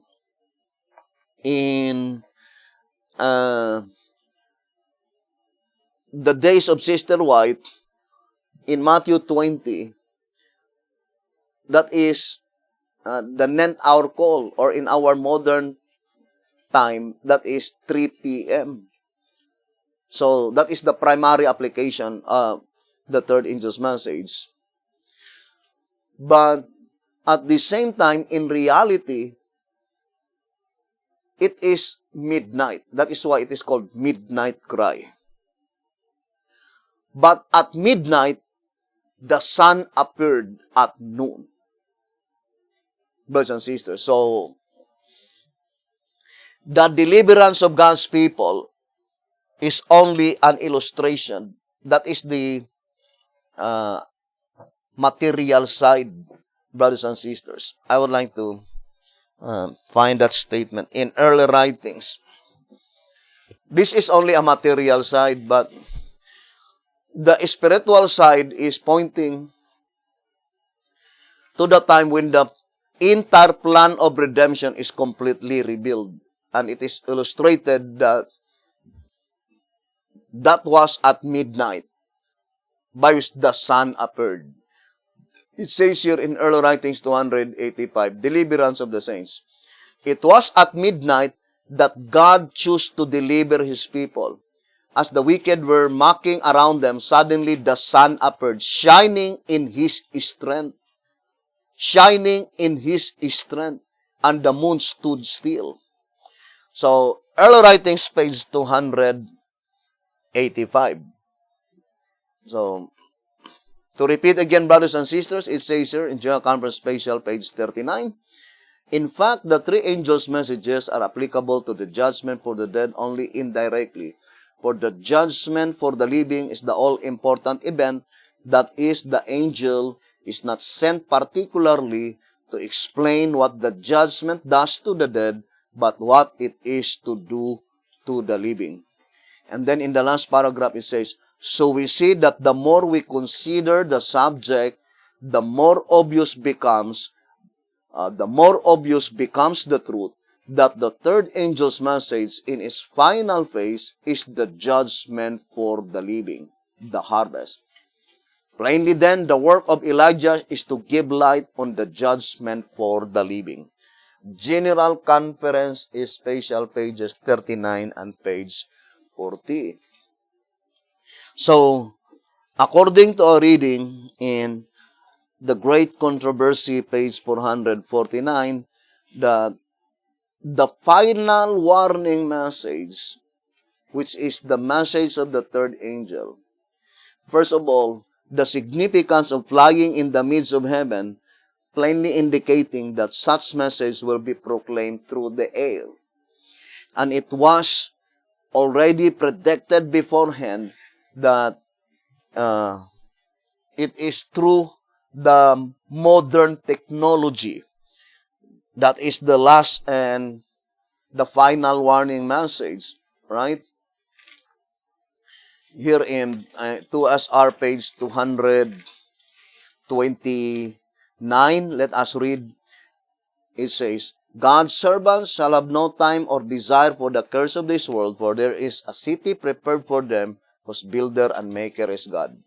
As we have just enough time to get ready for translation, we must not let the enemy steal our precious moments.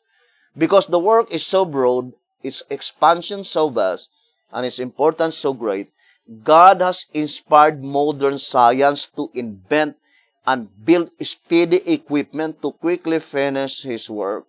But thou, O Daniel, shut up the words and seal the book, even to the time of the end, and many shall run to and fro, and knowledge shall be increased.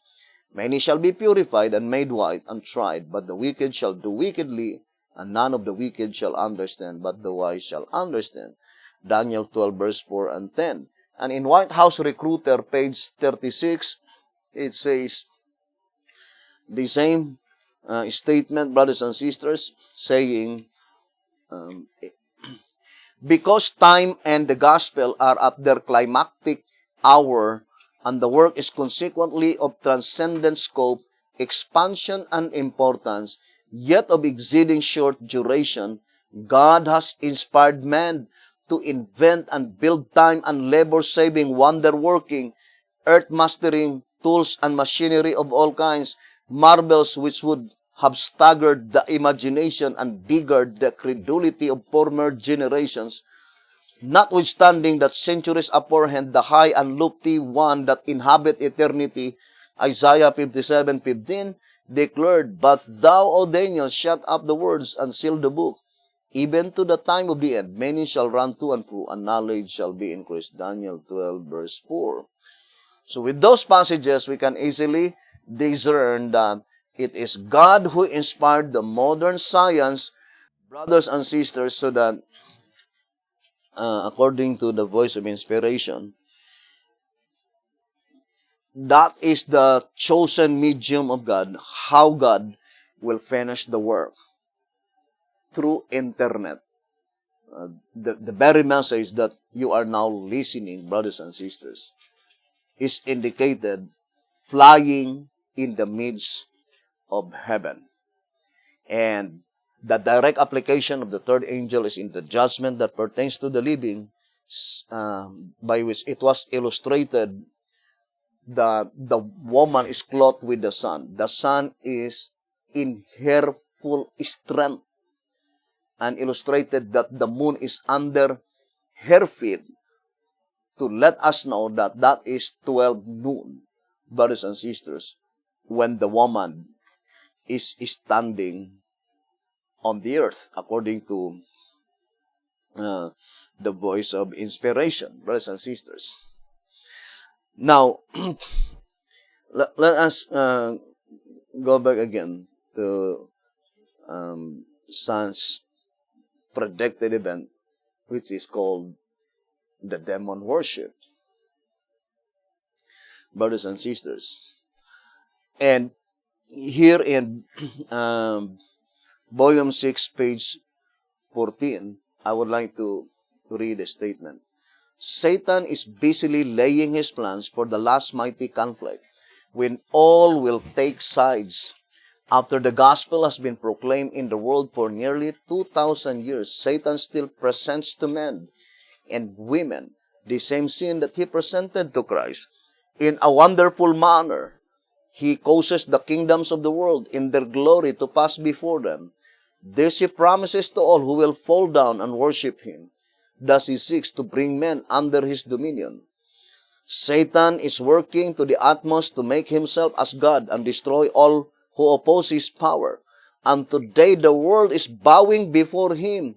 His power is received as the power of God. The prophecy of the Revelation is being fulfilled, that all the world wandered after the beast. Volume 6, page 14.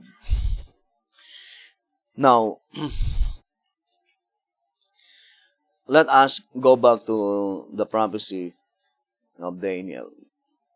That accordingly, in the 3 periods of the exceeding great horn, the daily and the sanctuary had been trodden underfoot. Remember, brothers and sisters, the daily and the sanctuary must be applied only to a church by which God bestowed to them the Sabbath and the sanctuary truth. Now, I would like to connect our study concerning the subject of the woman and the temple. It says here, 2SR 271, as type destroyed type, so antitype must have destroyed antitype. You can read the entire paragraph, but since we read it several times, there are 2 literal typical temples. And the 2 literal typical temples, it was destroyed. Both of them had been destroyed. The first literal temple, the Temple of Solomon, destroyed by King Nebuchadnezzar. The second literal temple, destroyed by Titus. And the Shepherd's says, since there are 2 literal typical temples that had been destroyed, there must also be 2 antitypical spiritual temples that will be destroyed. But we already explained that in the antitypical, it is more broader than in the original. Because in the antitypical, there are 2 sections. The first antitypical spiritual temple is divided into 2 sections.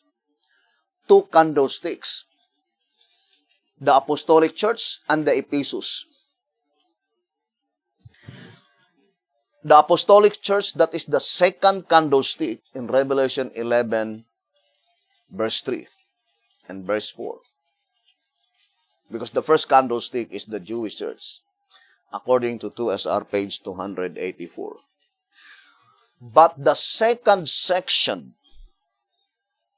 brothers and sisters, of the first antitypical spiritual temple, which is the early Christian church, is the Ephesus.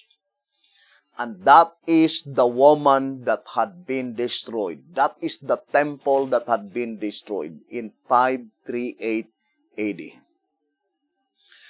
Now, we have also second antitypical spiritual temple composed of 2 candlesticks. The first section is the golden candlestick in Revelation 3. The seventh, which is the Laodicean. We know that that is the Seventh-day Adventist Church. And the second section is the golden candlesticks in Zechariah chapter 4, which is the antitypical house of David. Now, for sure, in these 2 candlesticks, it must be the first that will be destroyed, predicted beforehand that it will be destroyed. Now, let me read to you track number 4. Track number 4 on page, here in track number 4 on page 26. track number 4, page 26. It says, note that the truth and the place, not the sanctuary itself, were cast down. That is, both Christ's truth and His place in the earthly sanctuary were set aside, so that the knowledge as to His mediatorial work became obscured. Track number 4, page 26. Now, here the shepherd's rod is plainly telling us, no, it is not only the sanctuary that had been trodden underfoot, but as well as the place itself. Not only the sanctuary itself, but as well as the place.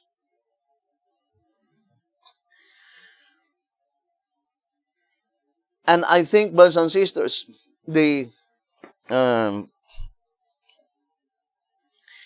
statement trodden underfoot can be declared defeated by the devil.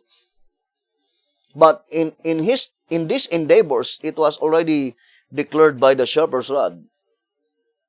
His defeat is complete and shameful. Now, before going to that portion, I would like to focus first to the statement in 2SR 139. It is entitled, The Horn Bears Rule Over All the Earth. The horn bears rule over all the earth. So, the main subject is the exceeding great horn. When the exceeding great horn shall bear rule over all the earth. Now, let us read the statement. In order to fully comprehend what is being taught in this chapter, we again call attention to the chart on page 128. Now, let us follow the chart along with the reading.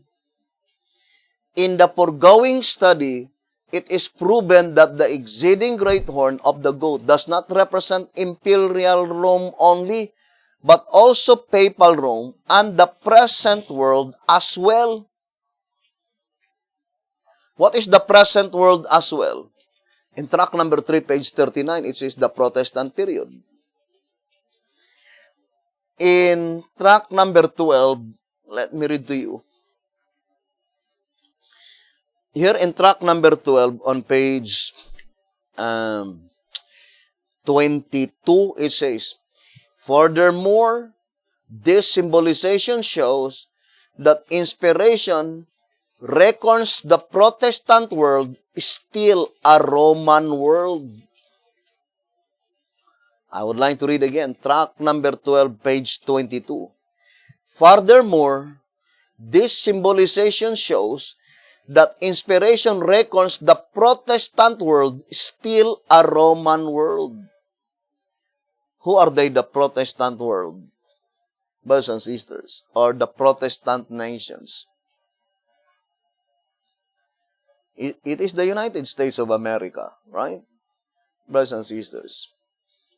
Because the shepherd's rod plainly stated that it is the United States of America, and in Prophets and Kings, Europe is the Catholic lands. It is not the Protestant world. The description given by the prophet concerning Europe, according to Prophets and Kings, it is called the Catholic lands of Europe. It says here in Prophets and Kings 188, it says, in heathen Africa, in the Catholic lands of Europe. So Europe is Catholic lands. That is the description given by the voice of inspiration. Now let's go back to 2SR page 139. It says, In the foregoing study, it is proven that the exceeding great horn of the goat does not represent imperial Rome only, but also papal Rome, and the present world as well. In the beast study, B.T. Hotep called the present world as the scarlet colored beast. I would like to read 2SR 112. Therefore, if this beast represents our world at the present time, so the representation of the world is represented by the scarlet colored beast. But in another statement in 2SR 245, so that we could connect one subject to the other, it says 245 in 2SR. Thus, the second angel's message of Revelation 14:8 was proclaimed immediately after the disappointment, saying, Babylon is fallen, is fallen. That is, the world in 1844 fell in the same manner as the one before the flood. The present world is called Babylon because the kingdom of Babylon is the immediate one after the flood. Thus, Babylon became the mother of the nations. So, we need to have a clear conception, brothers and sisters, to connect one subject to the other because they are closely connected. And now it says here, let us continue reading in 2SR 139. It says, For the horn first persecuted Christ and his followers under the jurisdiction of the Roman monarchy. The truth expressed by the daily and the sanctuary were trodden down by reason of transgression in the period of the broken state of Rome up to 508 AD. Now, in the three periods of the exceeding great horn, there are three broken states. In pagan Rome, the broken state is from 63 BC to 27 BC. That is broken state of pagan Rome. 27 BC, that is the time by which the Roman monarchy was established, the imperialism of Rome. Broken state is pointing to triumvirate, by which the Roman Empire is divided into three, brothers and sisters. And that is emperor, consul, and senate. But later on, these three had been fused together as one, and that is the time when the Roman monarchy was established. Brothers and sisters, the same in the second stage of exceeding great horn, papal Rome, brothers and sisters, and in the broken state of papal Rome, that is from 321 AD, it says up to 508 AD.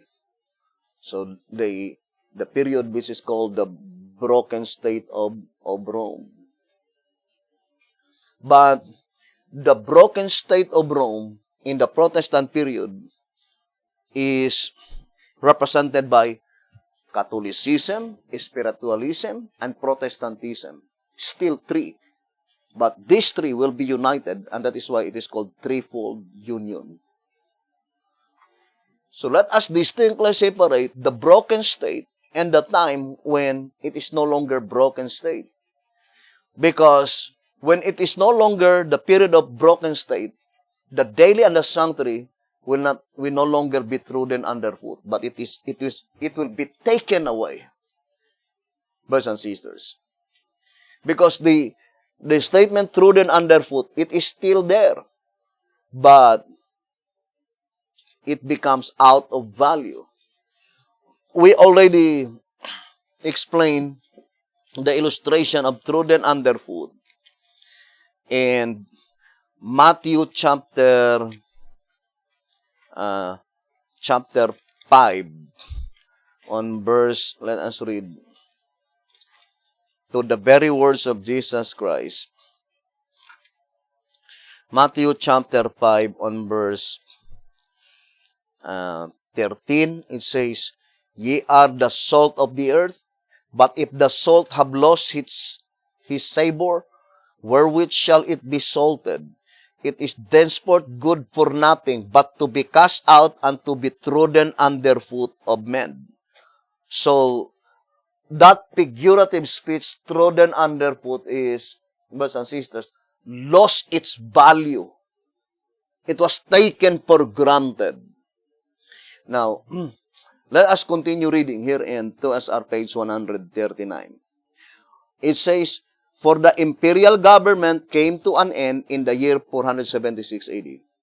Furthermore, the papal power treats God's truth on the ground up to the termination of the prophetic 1,260 years and ended with the imprisonment of the Pope in 1798. But the sanctuary and the daily were held to the ground by the Great Horn up to 1844.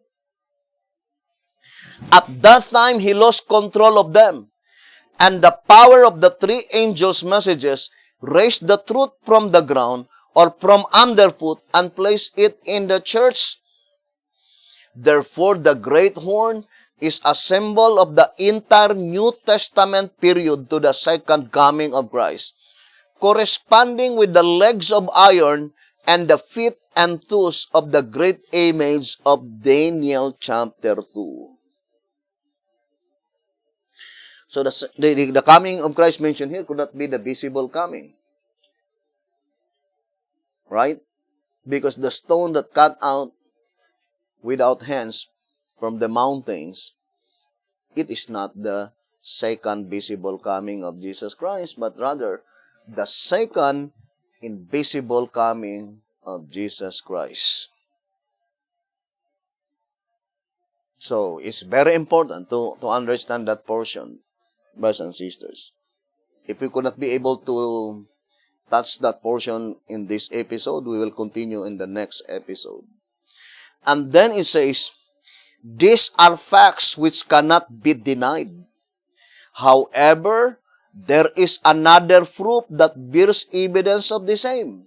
Say the prophet, And after thee, king of Babylon, shall arise another kingdom inferior to thee, and another third kingdom of brass, which shall be rule over all the earth. Daniel 2 verse 39. Remember, the title of this reading is, The Horn Bears Rule Over All the Earth. And then it says, according to Daniel 2 verse 39, what kingdom that shall be ruled over all the earth? The third kingdom, the kingdom of brass. And then it says, the brass kingdom is accepted to represent Grecia, but the fact is that Grecia never did be ruled over all the earth. The most distant point of the compass reached by Alexander the Great was a portion of India. Neither did Imperial Rome bears rule over all the earth. What then? Is Daniel wrong in the interpretation of the dream? If there is any error, Daniel cannot be at fault. The responsibility would naturally fall on God, who was the overseer of all the writings and the interpretations of the scriptures. If Daniel had made a mistake, it was God's duty to have him correct it. But as God is perfect in all His work, He cannot allow error in His holy word.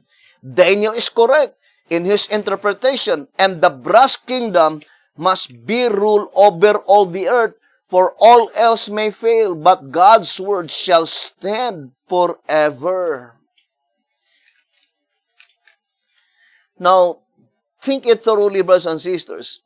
The statement given by the voice of inspiration. The Bible cannot be mistaken. It is the third kingdom, the kingdom of brass. But the absolute fact is that it was not real in the kingdom of the Grecian Empire. Therefore, it can be easily understood that the brass kingdom has a numerical value of number 3. according to track number 2, the metal brass, let us read track number 2, page 13. It says, let us read the statement.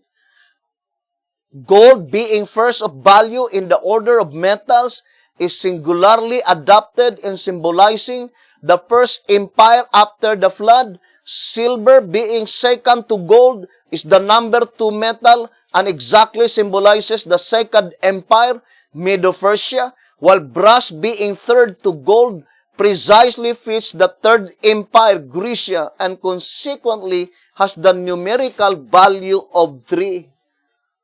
So what does it mean by Daniel 2 verse 39? Now I would like to read first here in 2SR 141. It says, note the accuracy of inspiration. Had the prophet said, the kingdom of iron shall be ruled over all the earth, it would have been true as far as the iron-bearing rule, but such affirmation would have discredited this wonderful lesson taught by the symbolic goat. What is true of the iron and clay is true of the goat, and one corresponds with the other. 2SR page 141. Brothers and sisters. So, the shepherd's rod is plainly telling here in 2SR 141, if the truth of the matter in Daniel 2 verse 39 is just telling the expansion of the kingdom of the Roman Empire,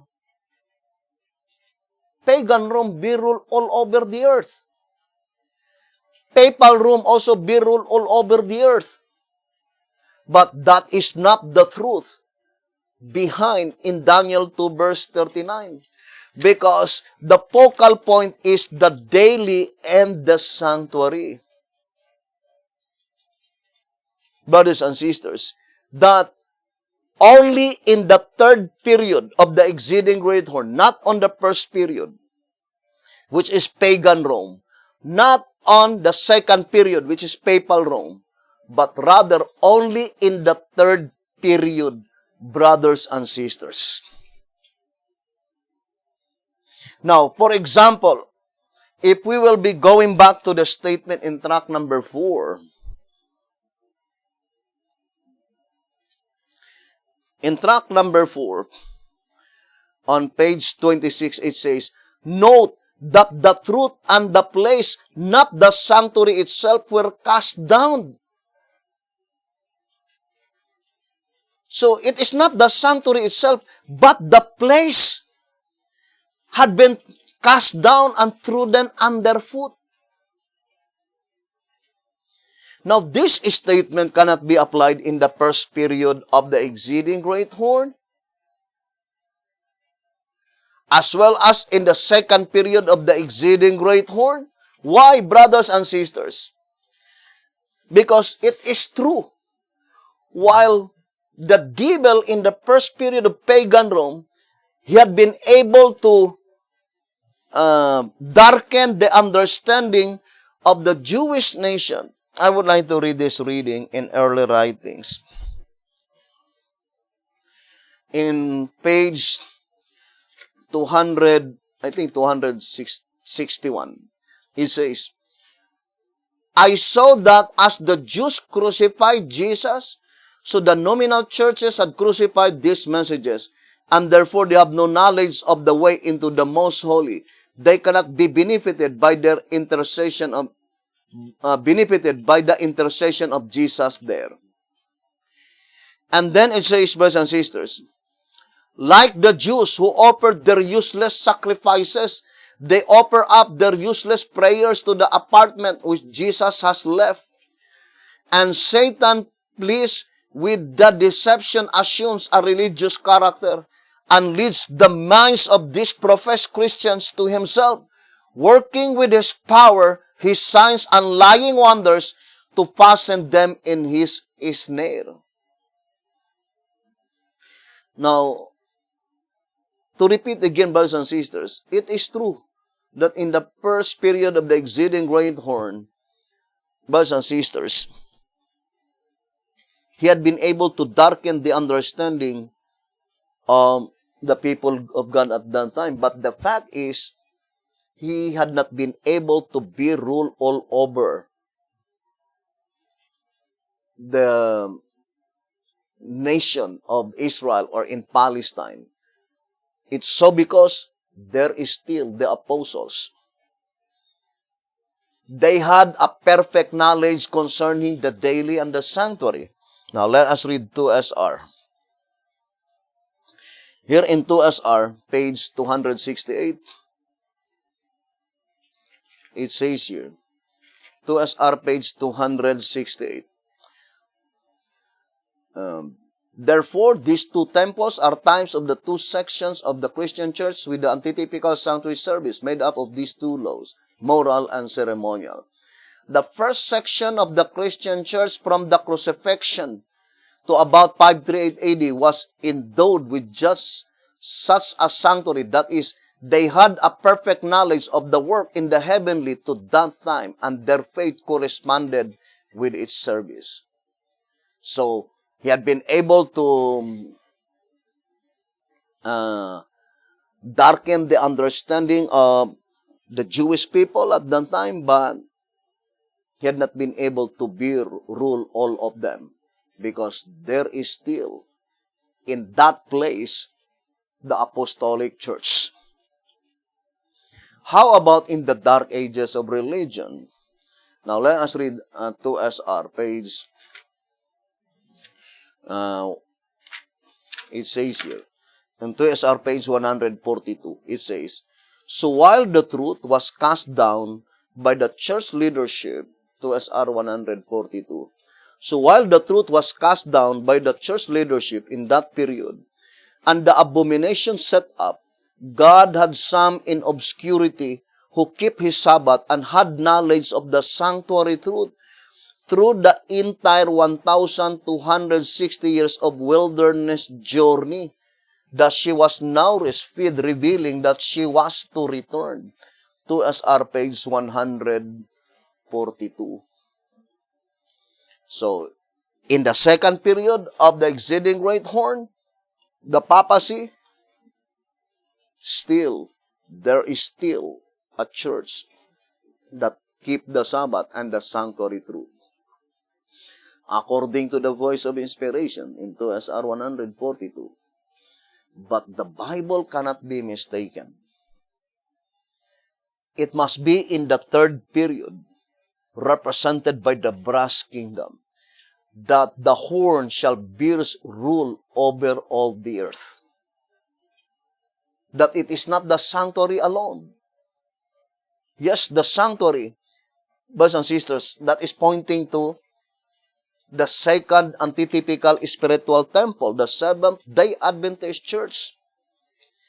Here in 2SR page 133, it says here, this unquestionable evidence proves that the movement that arose in 1844 is God's true church and divinely predicted. Hence, it clears up the widespread confusion in Christendom as to which denomination has the truth for the present time. It also weeds out all the rest as false, for it is the only movement that has the truth of the sanctuary. So the only movement that has the truth of the sanctuary, the daily and the sanctuary, is the Seventh-day Adventist Church.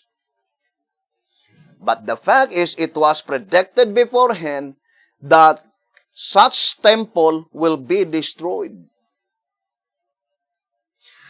But the destruction of the literal temple is not the same with the destruction of the spiritual temple. For example, the Ephesus,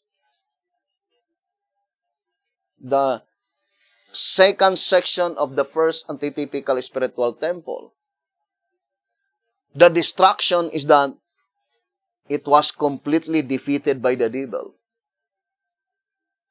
Brothers and sisters, and we know that at this present time, the Ephesus, that is the evangelical church.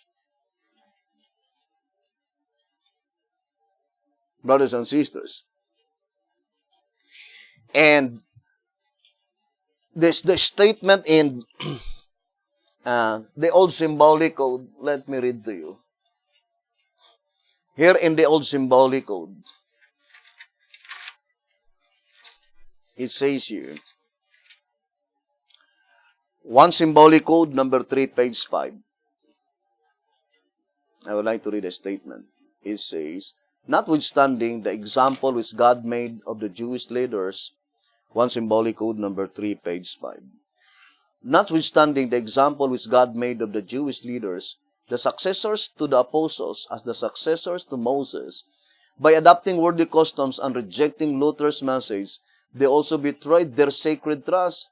Hence, the case of the kingdom of heaven were taken away from the early Christian church, became Catholic later. What happened to the early Christian church? Became Catholic later. Brothers and sisters. That is the first candlestick in Revelation chapter 1 that had been defeated by the devil. Look at in the vision of the prophet concerning the last candlestick in Revelation chapter 3. Here in Testimonies for the Church, let us read. Testimonies for the Church in volume 1, page 578.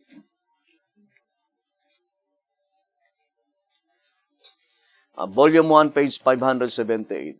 It says, that night I dreamed that I was in Battle Creek looking out from the side glass at the door, and saw a company marching up to the house 2 and 2.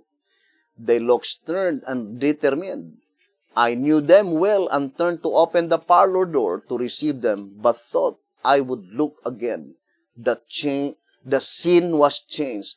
The company now presented, it says, now presented the appearance of a Catholic procession. One bore in his hand a cross, another a reed.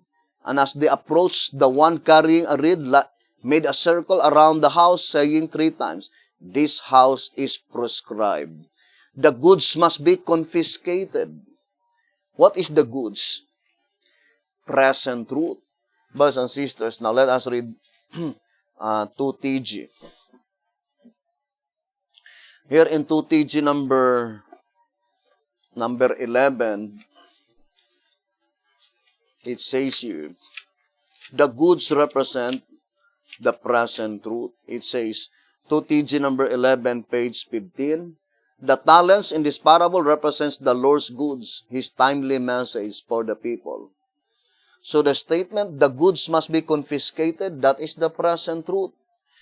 What is the present truth that had been bestowed by God to the Seventh-day Adventist Church? That is the 2,300 days and nights, the central pillar of the Advent faith. And here in the vision of the prophet in Selected Messages, page 205, let me read to you. Early Writings, Selected Messages, book 1, page 204 and 205. So, it says here, in a vision of the night, I was shown distinctly that these sentiments had been looked upon by some as the grand truths that are to be brought in and made prominent at the present time. I was shown a platform braced by solid timbers, the truths of the Word of God. Someone high in responsibility in the medical work was directing this man. So this is a vision of Sister White, and this vision was fulfilled immediately after B.T. Hotep died in February 5, 1955. It was on March 1955 that Walter Martin infiltrated the Seventh-day Adventist Church.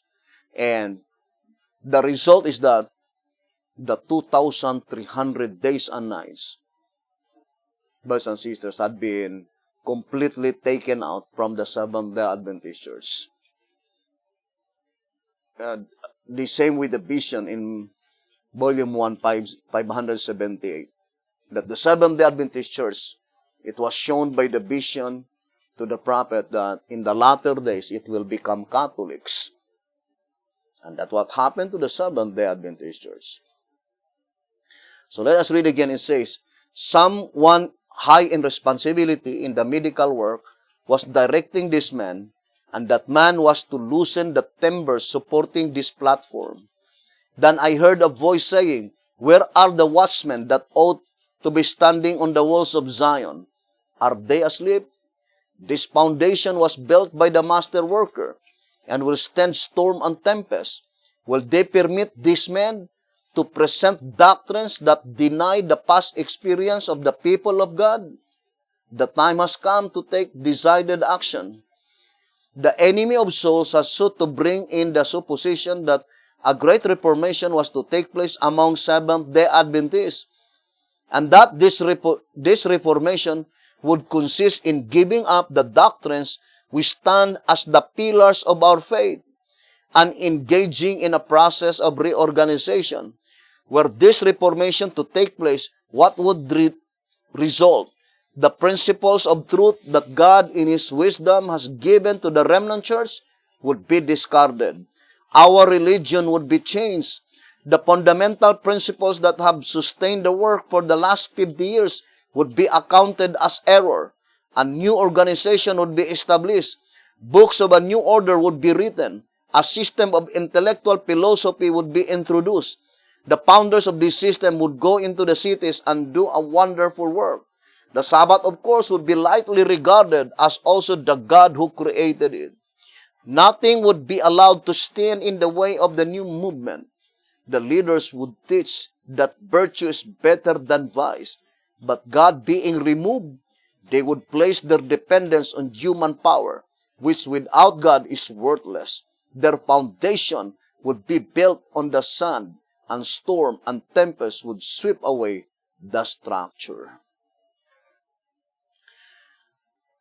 Selected Messages, Book 1, page 204 and 205. And that is the fulfillment that the sanctuary had been trodden down, trodden underfoot, brothers and sisters. Look at what happened in 1955. Instead of following the Lamb, the proceedings in the heavenly sanctuary, they completely abandoned the doctrines of the 2,300 years. Brothers and sisters. And it became obscured to all the members of the Seventh-day Adventist Church.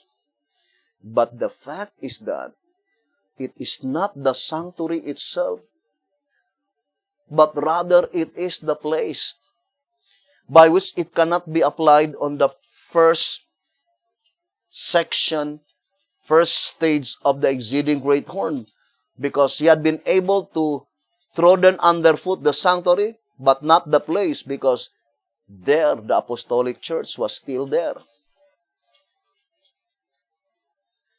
During the Dark Ages, the exceeding great horn had been able to trodden underfoot the sanctuary, but not the place itself, because in the very place by which the papacy did reign, the woman that had been hidden by God is still there. But the Bible cannot be mistaken. It is in the Protestant period, it is in the Protestant nations, by which wherever the sanctuary could be found, that is the place. And that sanctuary is the Seventh-day Adventist Church. Brothers and sisters, therefore the place must be, my dear brothers and sisters, the United States of America. Now, if you will look at type and antitype, let me read to you tract number 15. Tract number 15 on page 85 and 86. Unquestionably, therefore, the wilderness where the woman was nourished for the time being is the land of the Gentiles, and the woman having to flee from the face of the serpent in her homeland shows that the dragon had made the Holy Land his headquarters. So what happened to the vineyard? became the headquarters of the dragon.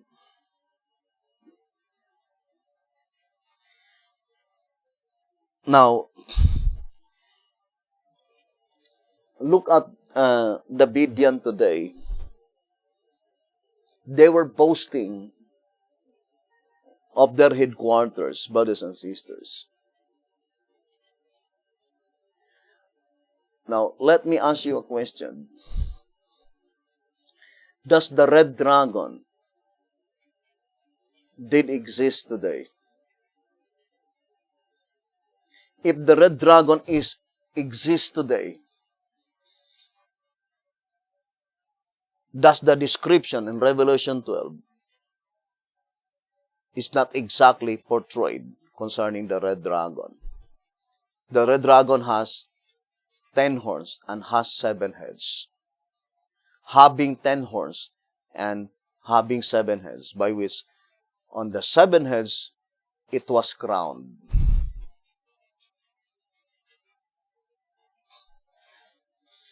Now let us focus first in that portion. I know it is a little bit deeper, but I would like to read first 2SR page 113. It says, 2SR 113. Note that the dragon of Revelation 12 verse 3 has the crown on his heads, not on his horns. It has been previously explained that when the crowns appear on the heads, it denotes a religio-political system. But if they appear on the horns, it reveals that the state is independent of the church.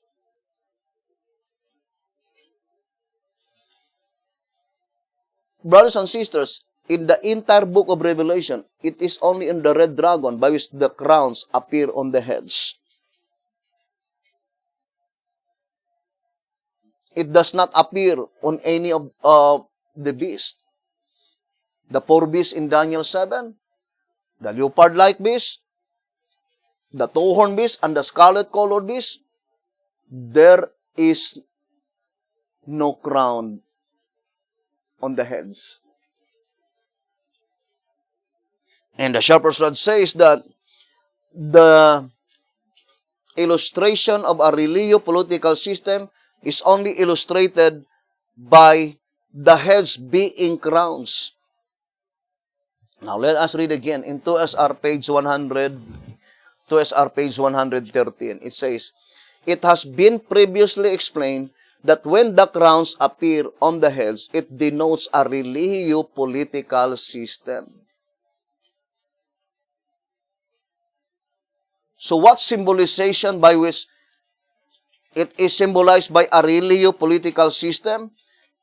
If the crowns appear on the heads, and there is no other symbolization by which the crowns appear on the heads, that is on the red dragon.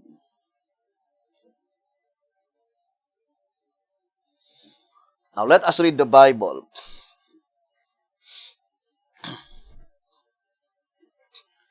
Revelation 12.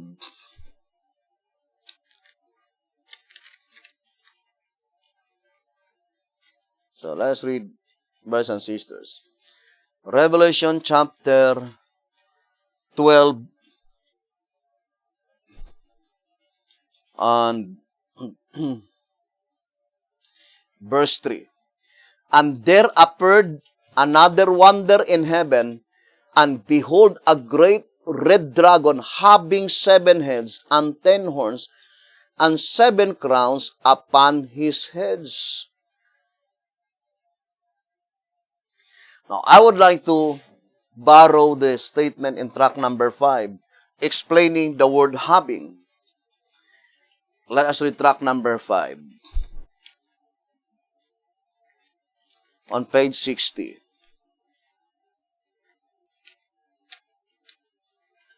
It says here, as Christ is the one who secures Satan's captivity, thereby ushering in the millennium, He alone can be fittingly symbolized by the angel, having the key of the bottomless pit, and by the star to whom the key was given.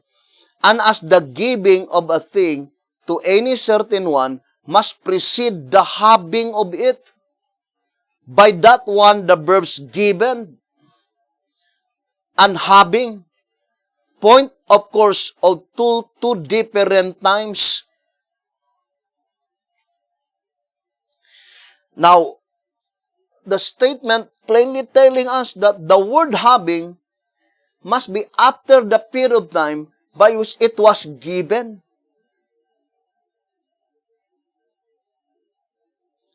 So here we can compare now the first advent of Jesus Christ and the second advent.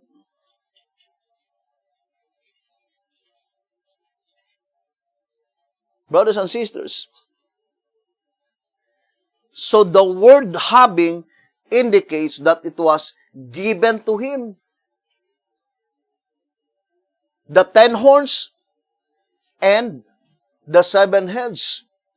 But it was the 7 heads that had been crowns, indicating a religio-political system. In other words, there could be no religio-political system unless the 7 heads of the dragon will be crowned. Now let us read 2SR 151. It says, the two-horned beast is the only one representing a local religio-political government. So it says here, brothers and sisters, that the two-horned beast is the only one representing a local religio-political government. But the absolute fact is that in the symbolization of the two-horned beast, it does not portray the religio-political government. Because what is the symbolization of the religio-political government? The 7 heads had been crowned. What does it mean by the 7 heads had been crowned? Now let us read 2SR.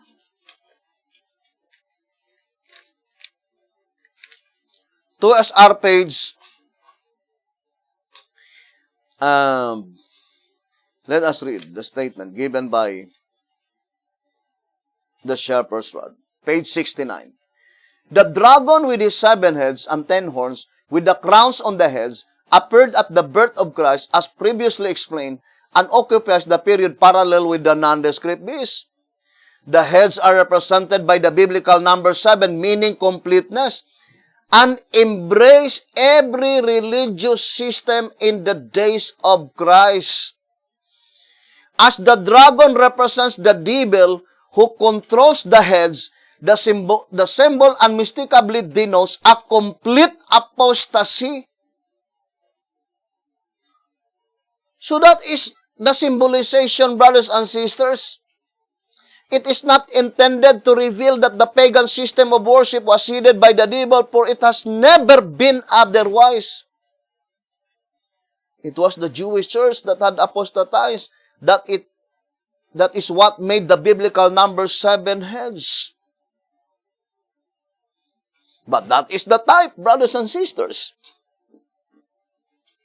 We are now looking the perfect fulfillment of the prophecy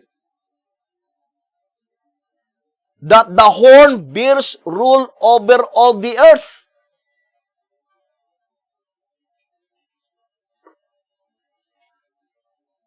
Now, brothers and sisters, symbols do not lie. The picture tells the whole story.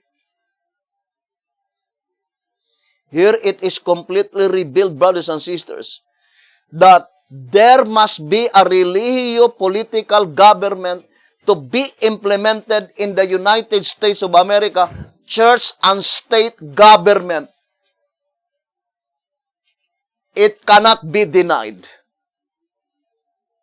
But the spiritual side is that event can never be happen, can never be fulfilled, not until the dragon has the 7 heads being crowned. Or in other words, the statement, the dragon having 7 heads, indicates that all the religious system in the United States of America had been defeated by the devil.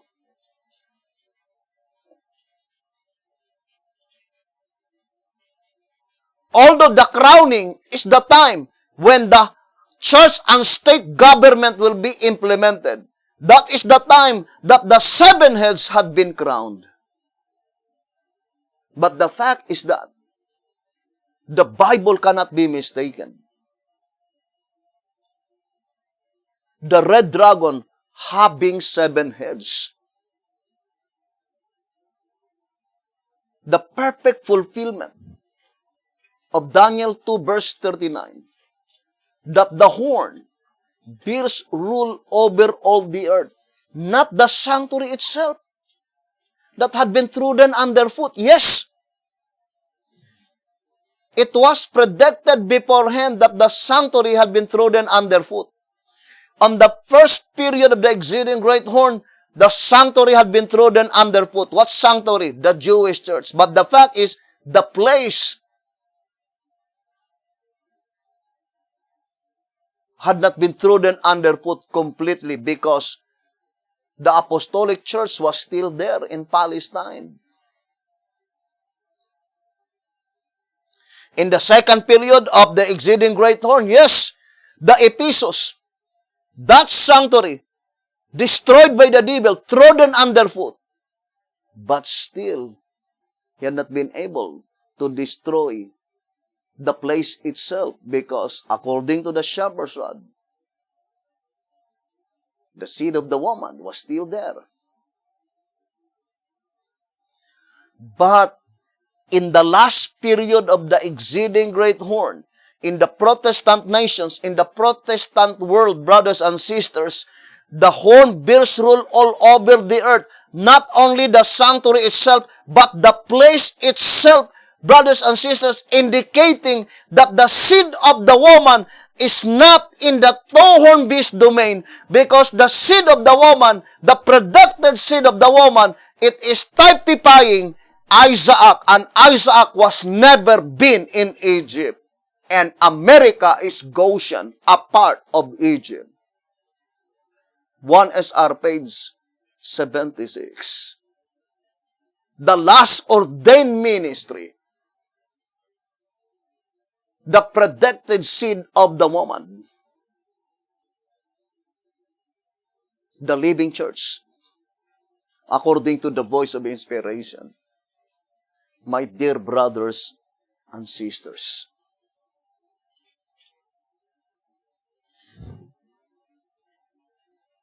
now I would like to connect again our subject to that statement in early writings.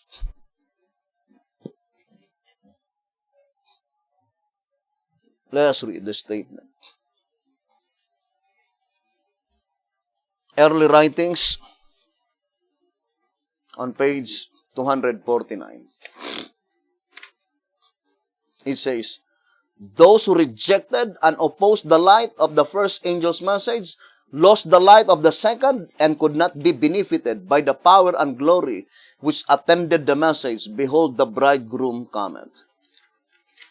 In page 260, it says, those who rejected, still early writings, page 260. Those who rejected the first message could not be benefited by the second, neither were they benefited by the midnight cry, which was to prepare them to enter with Jesus by faith into the most holy place of the heavenly sanctuary. And by rejecting the two former messages, they have so darkened their understanding that they can see no light in the third angel's message, which shows the way into the most holy place. To repeat again, these two statements in Early Writings 249 and 260 and 261 cannot be applied on the primary application, which is because it was contrary to the proper application of the parable. 2SR 181 and page 182. Because it is the arrangement in the days of Miller, the midnight cry and the first angel's message was proclaimed prior to 1844, and it was in 1844 that had been proclaimed the second angel's message, contrary to the proper application of the parable, because according to that reading, in Early Writings 249, Early Writings 260 and 261, the proper application of the parable is that the first angel's message must be first proclaimed first, and then the second angel's message, and then the midnight cry, and then the third angel's message swell into a loud cry. Now, brothers and sisters, if you still remember the statement in the old symbolic code, let us read again. It says here, 1 symbolic code, number 6, page 9. 1 symbolic code, number 6, page 9. Therefore, after the first and second angels' messages were presented to the people at that time, their probation closed and their destinies were unalterably fixed either for eternal life or eternal death, as was the case with Saul, king of Israel. And we already read, brothers and sisters, that antitypical Saul, that is the leadership that was raised up by God in 1844. Tract number 8, page 47 and 48. I would like to repeat again that statement in 2 symbolic code, number 10, page 4, saying, consequently, the church from 1844 is divided into 2 sections. The church before the loud cry and the church in the time of the loud cry. And the answer was given in tract number 8, page 47 and 48. Why David a type? And it says, David typifies the leadership in the time of the loud cry. But the leadership which was raised in 1844 is the leadership that had been raised by God before the loud cry. And that is antitypical Saul. That is very plain, brothers and sisters. But the loud cry mentioned there, brothers and sisters, is the loud cry to the 144,000 living saints. The fulfillment of Isaiah 52 verse 1 and 2. Right? In tract number 1, page 20. It says here, in tract number 1, page 20, since the purification or the sealing came at the commencement of the loud cry, as we have already seen, the 144,000 are therefore the first fruits, the first to be sealed. Tract number 1 on page 20. Now, why is it, brethren, that unless you understand and accept the message to the first angel and the second angel, you could be benefited by the message of the midnight cry, according to Early Writings 249. Because, brothers and sisters, these two messages, first, the first angel's message. What is the first angel's message? Now, let us read again, brothers and sisters, in 2TG number 12, page 29. It says, the revelation, moreover, in the following verses, again and again, endeavors to make us see that the event there portrayed is the judgment in session. Fear God and give glory to Him, for the hour of His judgment is come. And I saw thrones, John declares, and judgment was given unto them. Revelation 20, verse 4. John truly penned it as a prophecy, but when it actually takes place, then God's agency on earth, the spirit of prophecy in the church, is to proclaim that the event has actually taken place. Since the records of both the dead and the living must be reviewed by the judicial tribunal, the first angel's message, Revelation 14 verse 6, must be proclaimed in both periods, in the period of the judgment of the dead and by a loud cry in the period of the judgment of the living. 2 TG 12:29 and 30. And that is perfectly corroborating to the statement in 2SR, page 271, saying, thus the second temple represents the time while the judgment was in session. Therefore, the second antitypical spiritual temple must represent the church while the judgment was in session. And since the second antitypical spiritual temple is divided into two sections, therefore, the first section of the second antitypical spiritual temple, that is the church while the judgment that pertains to the dead was in session, and the second section of the second antitypical spiritual temple must be the church while the judgment of the living was in session. And the voice of inspiration plainly told us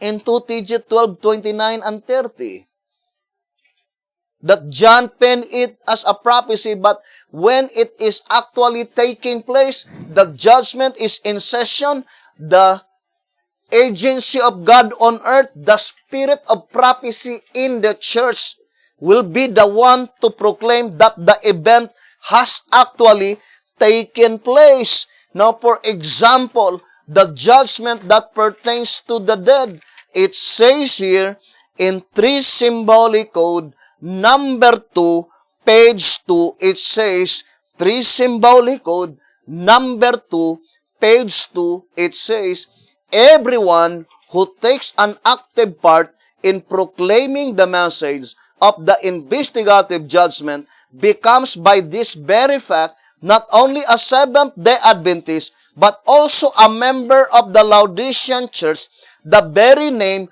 of which Laodicea signifies her work, which is that of making known to the world that the judgment is in session.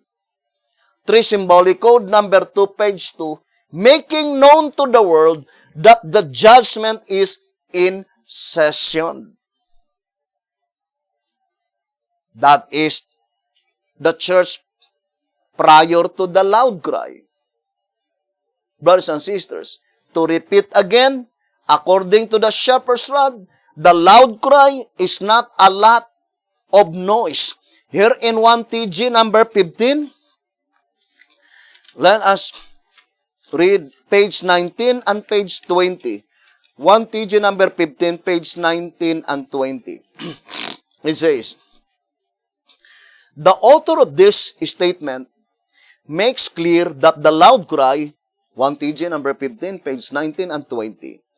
The author of these statements makes clear that the loud cry is not made by a lot of noise, but by an additional message, and that the third angel's message in the end of the world, not the end itself, selects the wheat from the tares. Who among you would be foolish enough to close his eyes and ears to the testimony of the prophets, and at last in consternation cry out, the harvest is past, the summer is ended, and we are not saved? Jeremiah 8, verse 20. What is that additional message? Now let me read to you. White House Recruiter, page 39. White House Recruiter, page 39. It says, all who have perused these pages to this point have surely become aware of the fact that even this very restricted representation of the additional message, that of the judgment of the living, this additional message is additional message to the judgment of the living. The message of Beth Hotep is the judgment of the living, and it is an additional message to the judgment of the dead. But the statement, additional message to the judgment of the living, meaning that message was not bestowed by God to Beth Hotep, because that is an additional message of the judgment of the living. Now, for example, here in 2TJ 44, page 40, let us read 2TJ number 44, page 40. It says here, 2TJ 44, beginning from page 39. In this parable, it is seen that the church is likened to 10 virgins. 5 of them do not avail themselves of extra oil, special truth for this time. That is, these 5 do not give heed to the truth of the judgment of the living, the separation or the purification of the church. Brothers and sisters, let us be God's real people, logical thinkers, and not bait handlers. The 5 wise virgins and the 5 foolish virgins in the days of Beth Hotep, all of them were already dead. Let us distinctly separate the 5 foolish virgins and the 5 wise virgins in our days. By Matthew 25 is directly applied in the period of the last generation of men. Now, it says here, brothers and sisters, let us continue reading. When the cry is made, behold, the bridegroom cometh, go ye out to meet him. It did not say, when the cry was made. Because the statement, when the cry was made, meaning Jesus Christ already entered to the most holy place. But the statement, when the cry is made, that is the time that you need to prepare yourself before Jesus Christ will enter to the most holy place. Because after all the names of the wicked will be blotted out in the book of the living, the congregation of the living, then those names that had been remained in this book, that had been retained in this book, they are the only names by which Jesus Christ will brought into the presence of God the Father in the most holy place. And that is the time when it says, the cry was made.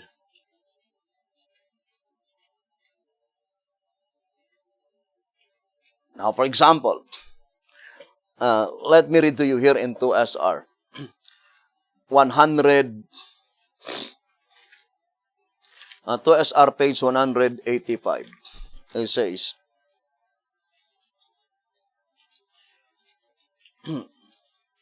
when the judgment of the living commenced, and the cry was made, they were found without this extra oil in their vessels. So the judgment of the living, brothers and sisters, that is pointing to the heavenly sanctuary. When Jesus Christ will enter to the most holy place to blot out the sins of the living saints.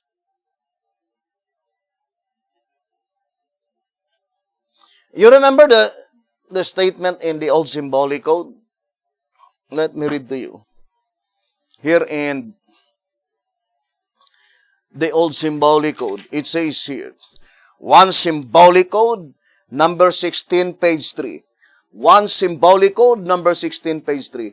Malachi 3 first apply as a type to the purification of the earthly temple in the days of Christ, John 2, verse 14 and 15. But the direct application finds its fulfillment in the antitype, that is, in the purification of the church. When he comes to his earthly temple, church, to purify the sons of Levi, the ministry, the 144,000. After this, he comes for the investigative judgment of the living to his heavenly temple to blot out their sins. One symbolic code number 16, page 3. And in 2SR 241, it says, therefore, the prophecy by Enoch commenced its fulfillment in 1844, at which time the Lord came with the names and records of those who are sleeping in the grave. And when that investigation of the dead is finished, then he comes with the names of the living saints, first with the 144,000. 2SR page 241. And that is the midnight cry, brothers and sisters. And it's really wonderful to note. I love so much that reading in 1SR 244 saying, 1SR page 244, it is wonderful to note the inspiration of the scriptures. Perfect they are when their appointed time is come. Only such an occasion are the scriptures grammatically correct. Because the statement in 2SR 256 is even reality. If I will read to you this passage, it says, it is remarkable to note the perfect grammatical order of the words at the time of their application, clearly dividing the word of truth as though it were written just at the time the prophetic words are revealed. Now look at this statement. Brothers and sisters, it seems that it is just written this year. And let me read to you. It says, behold, the bridegroom cometh. This year, go ye out to meet him. Now, I would like to read again these two sentences. It says, behold, the bridegroom cometh. This year, go ye out to meet him. Now, let us go back to the reading in 2TG 44. Pages 39 and page 40. It says, behold, the bridegroom cometh. That is, the cry is made. After this year, the cry was made. Brothers and sisters, it is the acceptable year of the Lord. Because the illustration of the time of the deliverance of God's people, the sun appeared at midnight in her full strength. That is midnight cry. But although it is midnight, the sun appeared. But at the same time, we can easily discern, brothers and sisters, that where the woman is standing, it is 12 noon in their place, but on the other side of the globe, it is midnight in their place. Literally and spiritually.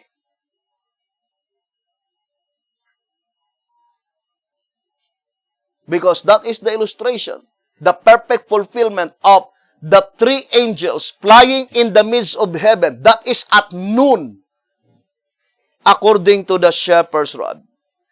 It says here in 1SR, I would like to read again the statement given by the voice of inspiration. It says, the three angels, page 15 in 1SR, the three angels of Revelation 14 are flying in the midst of heaven, or where the sun stands at noon. At noon. And that is an indication that we are now in the time of the deliverance. The year of my redeemed, or the year of his redeemed. Let us read track number 5, page 88. It says here, track number 5, page 88. let us read the statement. And finally, the only revelation pertaining to and coming at a year and preparing the four angels for to slay the third part of men, is, says the Lord, the year of my redeem. Isaiah 63 verse 4. And this year at which his people are redeemed is, of course, the time of the sealing and of the deliverance of the 144,000. Those who are redeemed, who escape the slaughter decreed in Ezekiel chapter 9. Track number 5, page 88. Do not wait, brothers and sisters, when the cry was made, because that is the time that the judgments of God. Let us read 2 SR 185, again the statement. It says, when the judgment of the living commence, 2 SR 185, when the judgment of the living commenced, and the cry was made, they were found without this extra oil in their vessels. They had neglected their Lord's command. Watch therefore, for ye know neither the day nor the hour wherein the Son of Man cometh. Thus when the wise ones started out to meet the bridegroom, when does the wise started out to meet the bridegroom? That is after they heard the midnight cry, go ye out to meet him.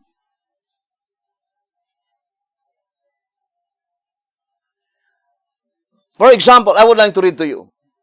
Answerer number 2. Page 23. It says, Answerer number 2, page 23. It says, indeed, though the scriptures do say that even the angels know not the hour, yet if they are ever to be ready to start out with the Lord upon His second advent, are we ready? Brothers and sisters, to start out to meet the bridegroom, certainly they must someday beforehand be told of it in order to make ready and to start out. And although no man now knows the day or hour, yet if the Father sees fit to declare it, we cannot but know it, so that we can start out to meet the bridegroom. The day and hour mentioned there is not the second visible coming of Jesus Christ. Here in 2 SR 184, it says, Matthew 24, verse 36 and 50 are descriptions of the same event. Watch therefore, for ye know neither the day nor the hour wherein the Son of Man cometh. Matthew 25, verse 13. This has reference to the time of the judgment and not of His coming to earth. For the saints shall know the day and hour of Christ's coming in the clouds to receive the redeemed, as it shall be announced by the Father shortly before His coming. So that is pertaining to the judgment. What judgment? Blotting out of names. And that is why there must be heavenly summons. So the additional message of the judgment of the living is the proclamation of the commencement of the judgment for the living. The judgment is now in session.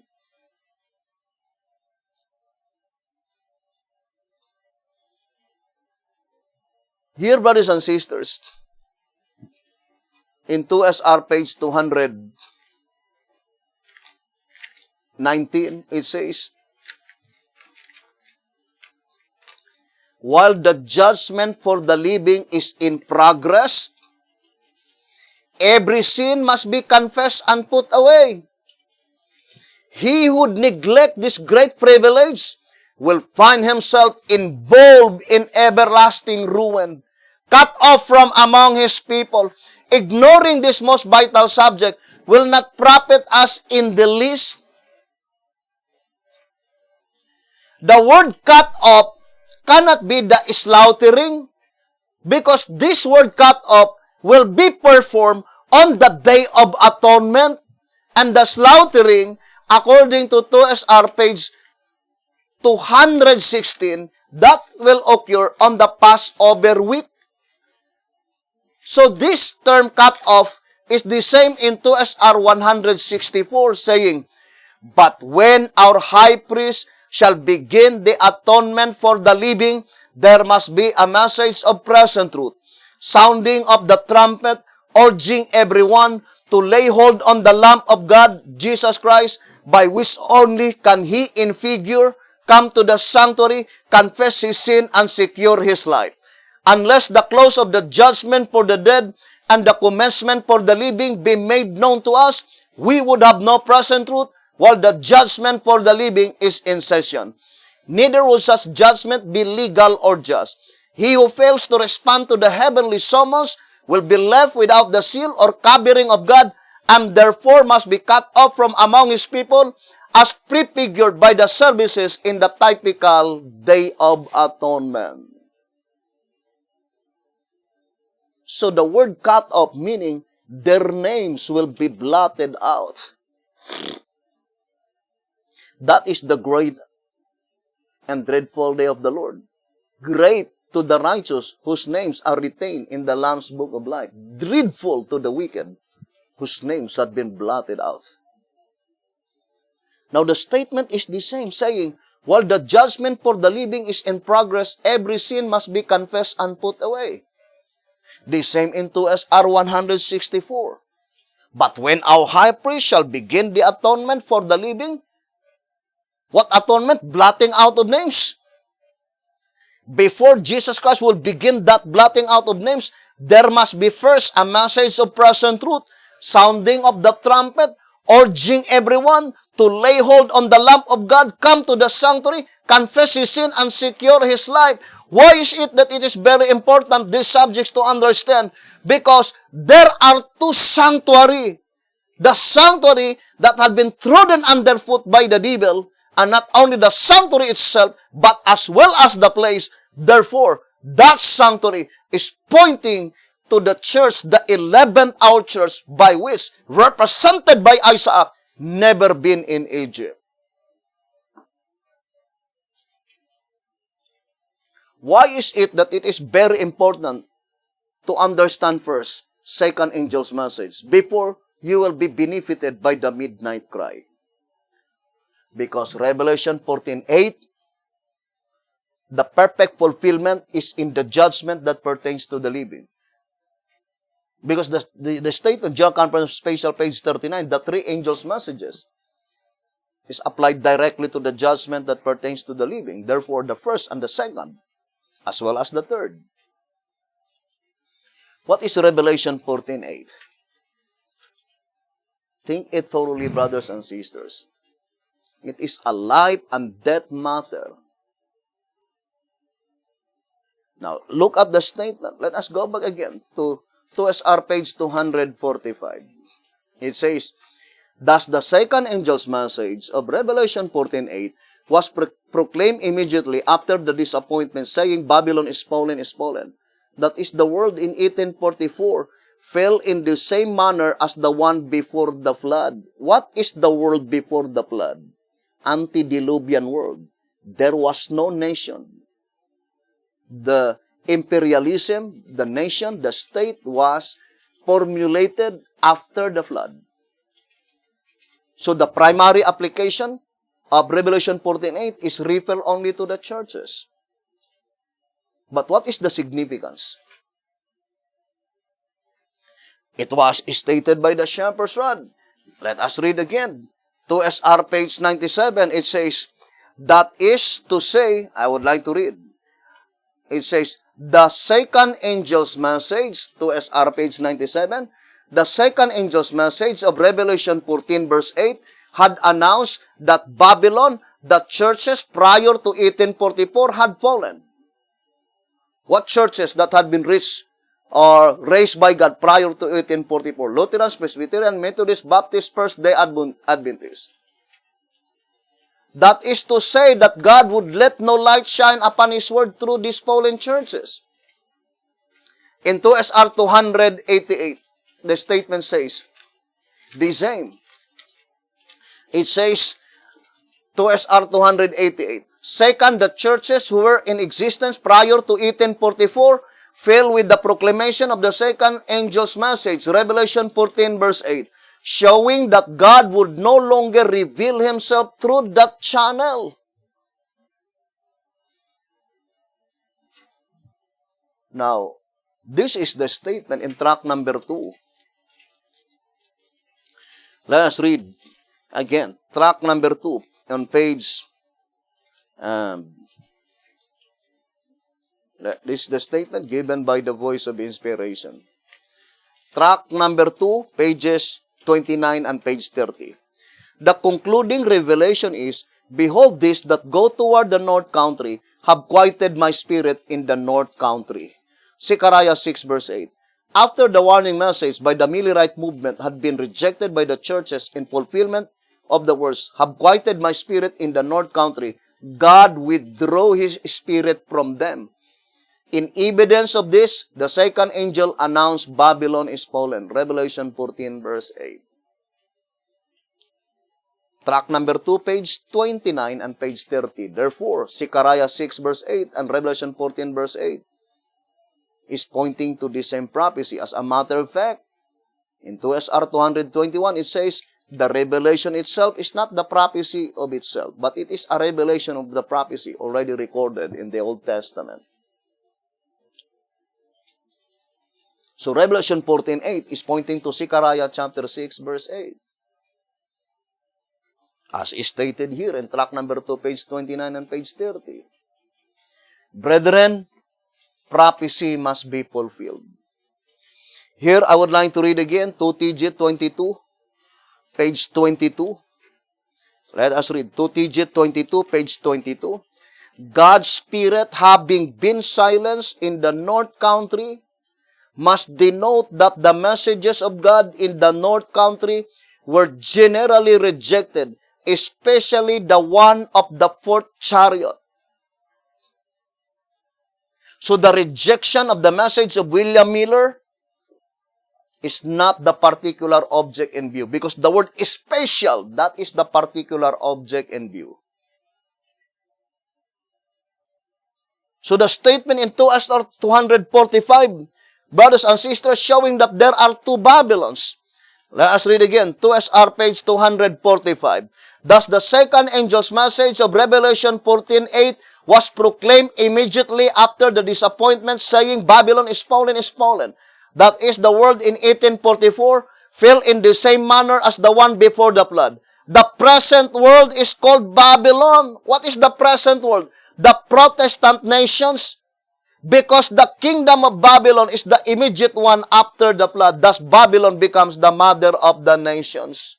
Brothers and sisters, and here in the Great Controversy, page 390, let us read the statement. The Great Controversy, 390. It says, the Bible declares that before the coming of the Lord, Satan will work with all power and signs and lying wonders and with all deceivableness of unrighteousness. And they that receive not the love of the truth that they might be saved will be left to receive strong delusion that they should believe a lie. 2 Thessalonians chapter 2 verse 9 to 11. To repeat again, the truth mentioned here is the present truth. To reject the present truth is to place ourselves subject to such strong delusion. Not until this condition shall be reached, and the union of the church with the world shall be fully accomplished throughout Christendom, will the fall of Babylon be complete. The change is a progressive one, and the perfect fulfillment of Revelation 14:8 is yet future. That is very plain. And if you will read the upper part, I would like to read. It says, the second angel's message of Revelation 14 was first preached in the summer of 1844. And it then had a more direct application to the churches of the United States. Direct application to the churches of the United States, where the warning of the judgment had been most widely proclaimed, and most generally rejected, and where the declension in the churches had been most rapid. The great controversy 390, the direct application of Revelation 14 verse 8 is to the churches in the United States of America. The red dragon having 7 heads. Brothers and sisters, I remember that reading in 2SR. But before reading 2SR, I would like to read again. It says here in 2TG 22, page 22. God's Spirit having been silenced in the North Country. What is the North Country? Babylon, right? Everybody is familiar with that. In track number 2, page 28, it says, that is Babylon. Saith the Lord God, I will bring Nebuchadnezzar, king of Babylon, from the north. So here in this paragraph, it says, North Country is Babylon. Let us read 2 Symbolic Code, number 1, page 8. 2 Symbolic Code, number 1, page 8. As the fulfillment of this prophecy is yet future, we cannot now tell who will then be the head, king of the north. And that is the 45th President of the United States of America. Or in other words, it was predicted beforehand that when the 45th President of the United States of America will come on the stage of action, that is America from Assyria to Babylon. It says, as the fulfillment of this prophecy is yet future, we cannot now tell who will then be the head, king of the north of this prophetic nation, modern Babylon, that is symbolized by the 2-horned beast. What is the 2-horned beast? United States of America. Many Davidians are boasting that, no, the true headquarters must be in the United States of America. I will not listen to your message. Brothers and sisters, such declaration is only telling to the whole world that they were in great spiritual darkness, because they did not know the prophecy. It says, by the prophecies only.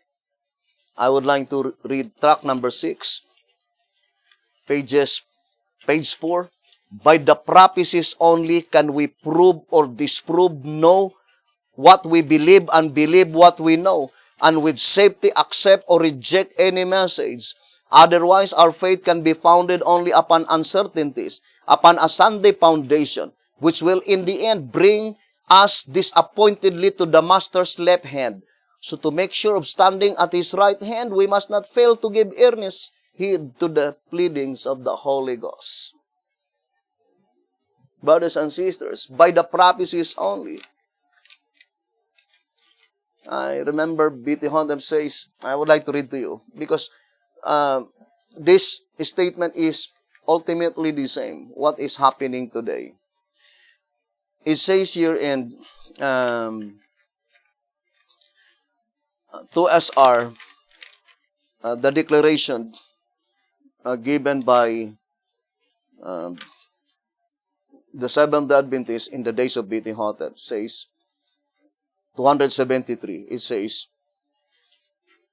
these unconverted Seventh-day Adventists, when told of these facts, not to criticize or to find fault with them, but to arouse them from the terrible stupor of deception and false security, begin to make excuses in the following manner. We are God's people. This is God's church.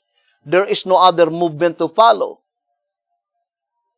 It is wicked to accuse the church militant. You are sitting time. You must not tear down, but build up. Shun them with make divisions. There shall be no more prophets. We have all the truth, and there is no need of more. My brethren, as you have trimmed your lamps, will you not also avail yourselves of the extra oil, truth, and act like men who are looking for their Lord to come? No one denies the fact of your being God's people. But remember that the Jews also were once His people. Now think it thoroughly, brothers and sisters. If I would paraphrase this statement, no one denies the fact that your headquarters is God's headquarters that is chosen by the prophet. But remember, the Jews also were once God's people, and their headquarters is established. The sanctuary by which it is divided into two sections, holy place and most holy place. Look at the sanctuary that was built in Shiloh. That is holy place and most holy place. Look at the temple that was built in Mount Moriah. It was even displayed God's miraculous power at the dedication of the temple. What happened to the temple? Look at the temple that was built by prophets Haggai, Zechariah, Nehemiah, Ezra, Zerubbabel, Joshua, the son of Josedek. What happened to that temple? It is a sacred temple, but what happened in 70 AD? Brethren, think it thoroughly. And I would like to read again 2 TG 22, page 22. God's Spirit having been silenced in the North Country must denote that the messages of God in the North Country were generally rejected. Yes, that is the description in track number 229 and 30 in the days of William Miller. But especially, that is not the particular object in view, but the particular object in view, it says, especially the one of the fourth chariot. The phrase one of indicates that the fourth chariot is more than one. What is the fourth chariot? Track number 2, page 34. Laodicean. Therefore, Laodicean is divided into two. Typical Laodicean. What does it mean by Laodicea? People declaring judgment. Answerer number 1, page 11. And there are two people declaring judgment. The judgment that pertains to the dead and the judgment that pertains to the living. And for me, it is no longer a big deal which one of them, but the absolute fact is the declaration given by God saying, which caused the Spirit of truth to turn away and to bring truth no more through them, to be silent there. Where is the place by which this Laodicean church have been located? United States of America, the Tohornby's domain, that according to 2 symbolic code number 1, page 8, modern Babylon, the Tohornby's domain, which caused the Spirit of truth to turn away and to bring truth no more through them, to be silent there, and that therefore there is not to be expected any truth through them. That is God's declaration. And it is foolishness, brothers and sisters, to deny what God had absolutely declared. God said, I will no longer bring any truth to emanates in the United States of America. And that is why, here in track number 11, brothers and sisters, and I would like to borrow that statement of B.T. Hunter, brothers and sisters, and hoping that you could understand my point. I would like to read this statement, brothers and sisters. It says,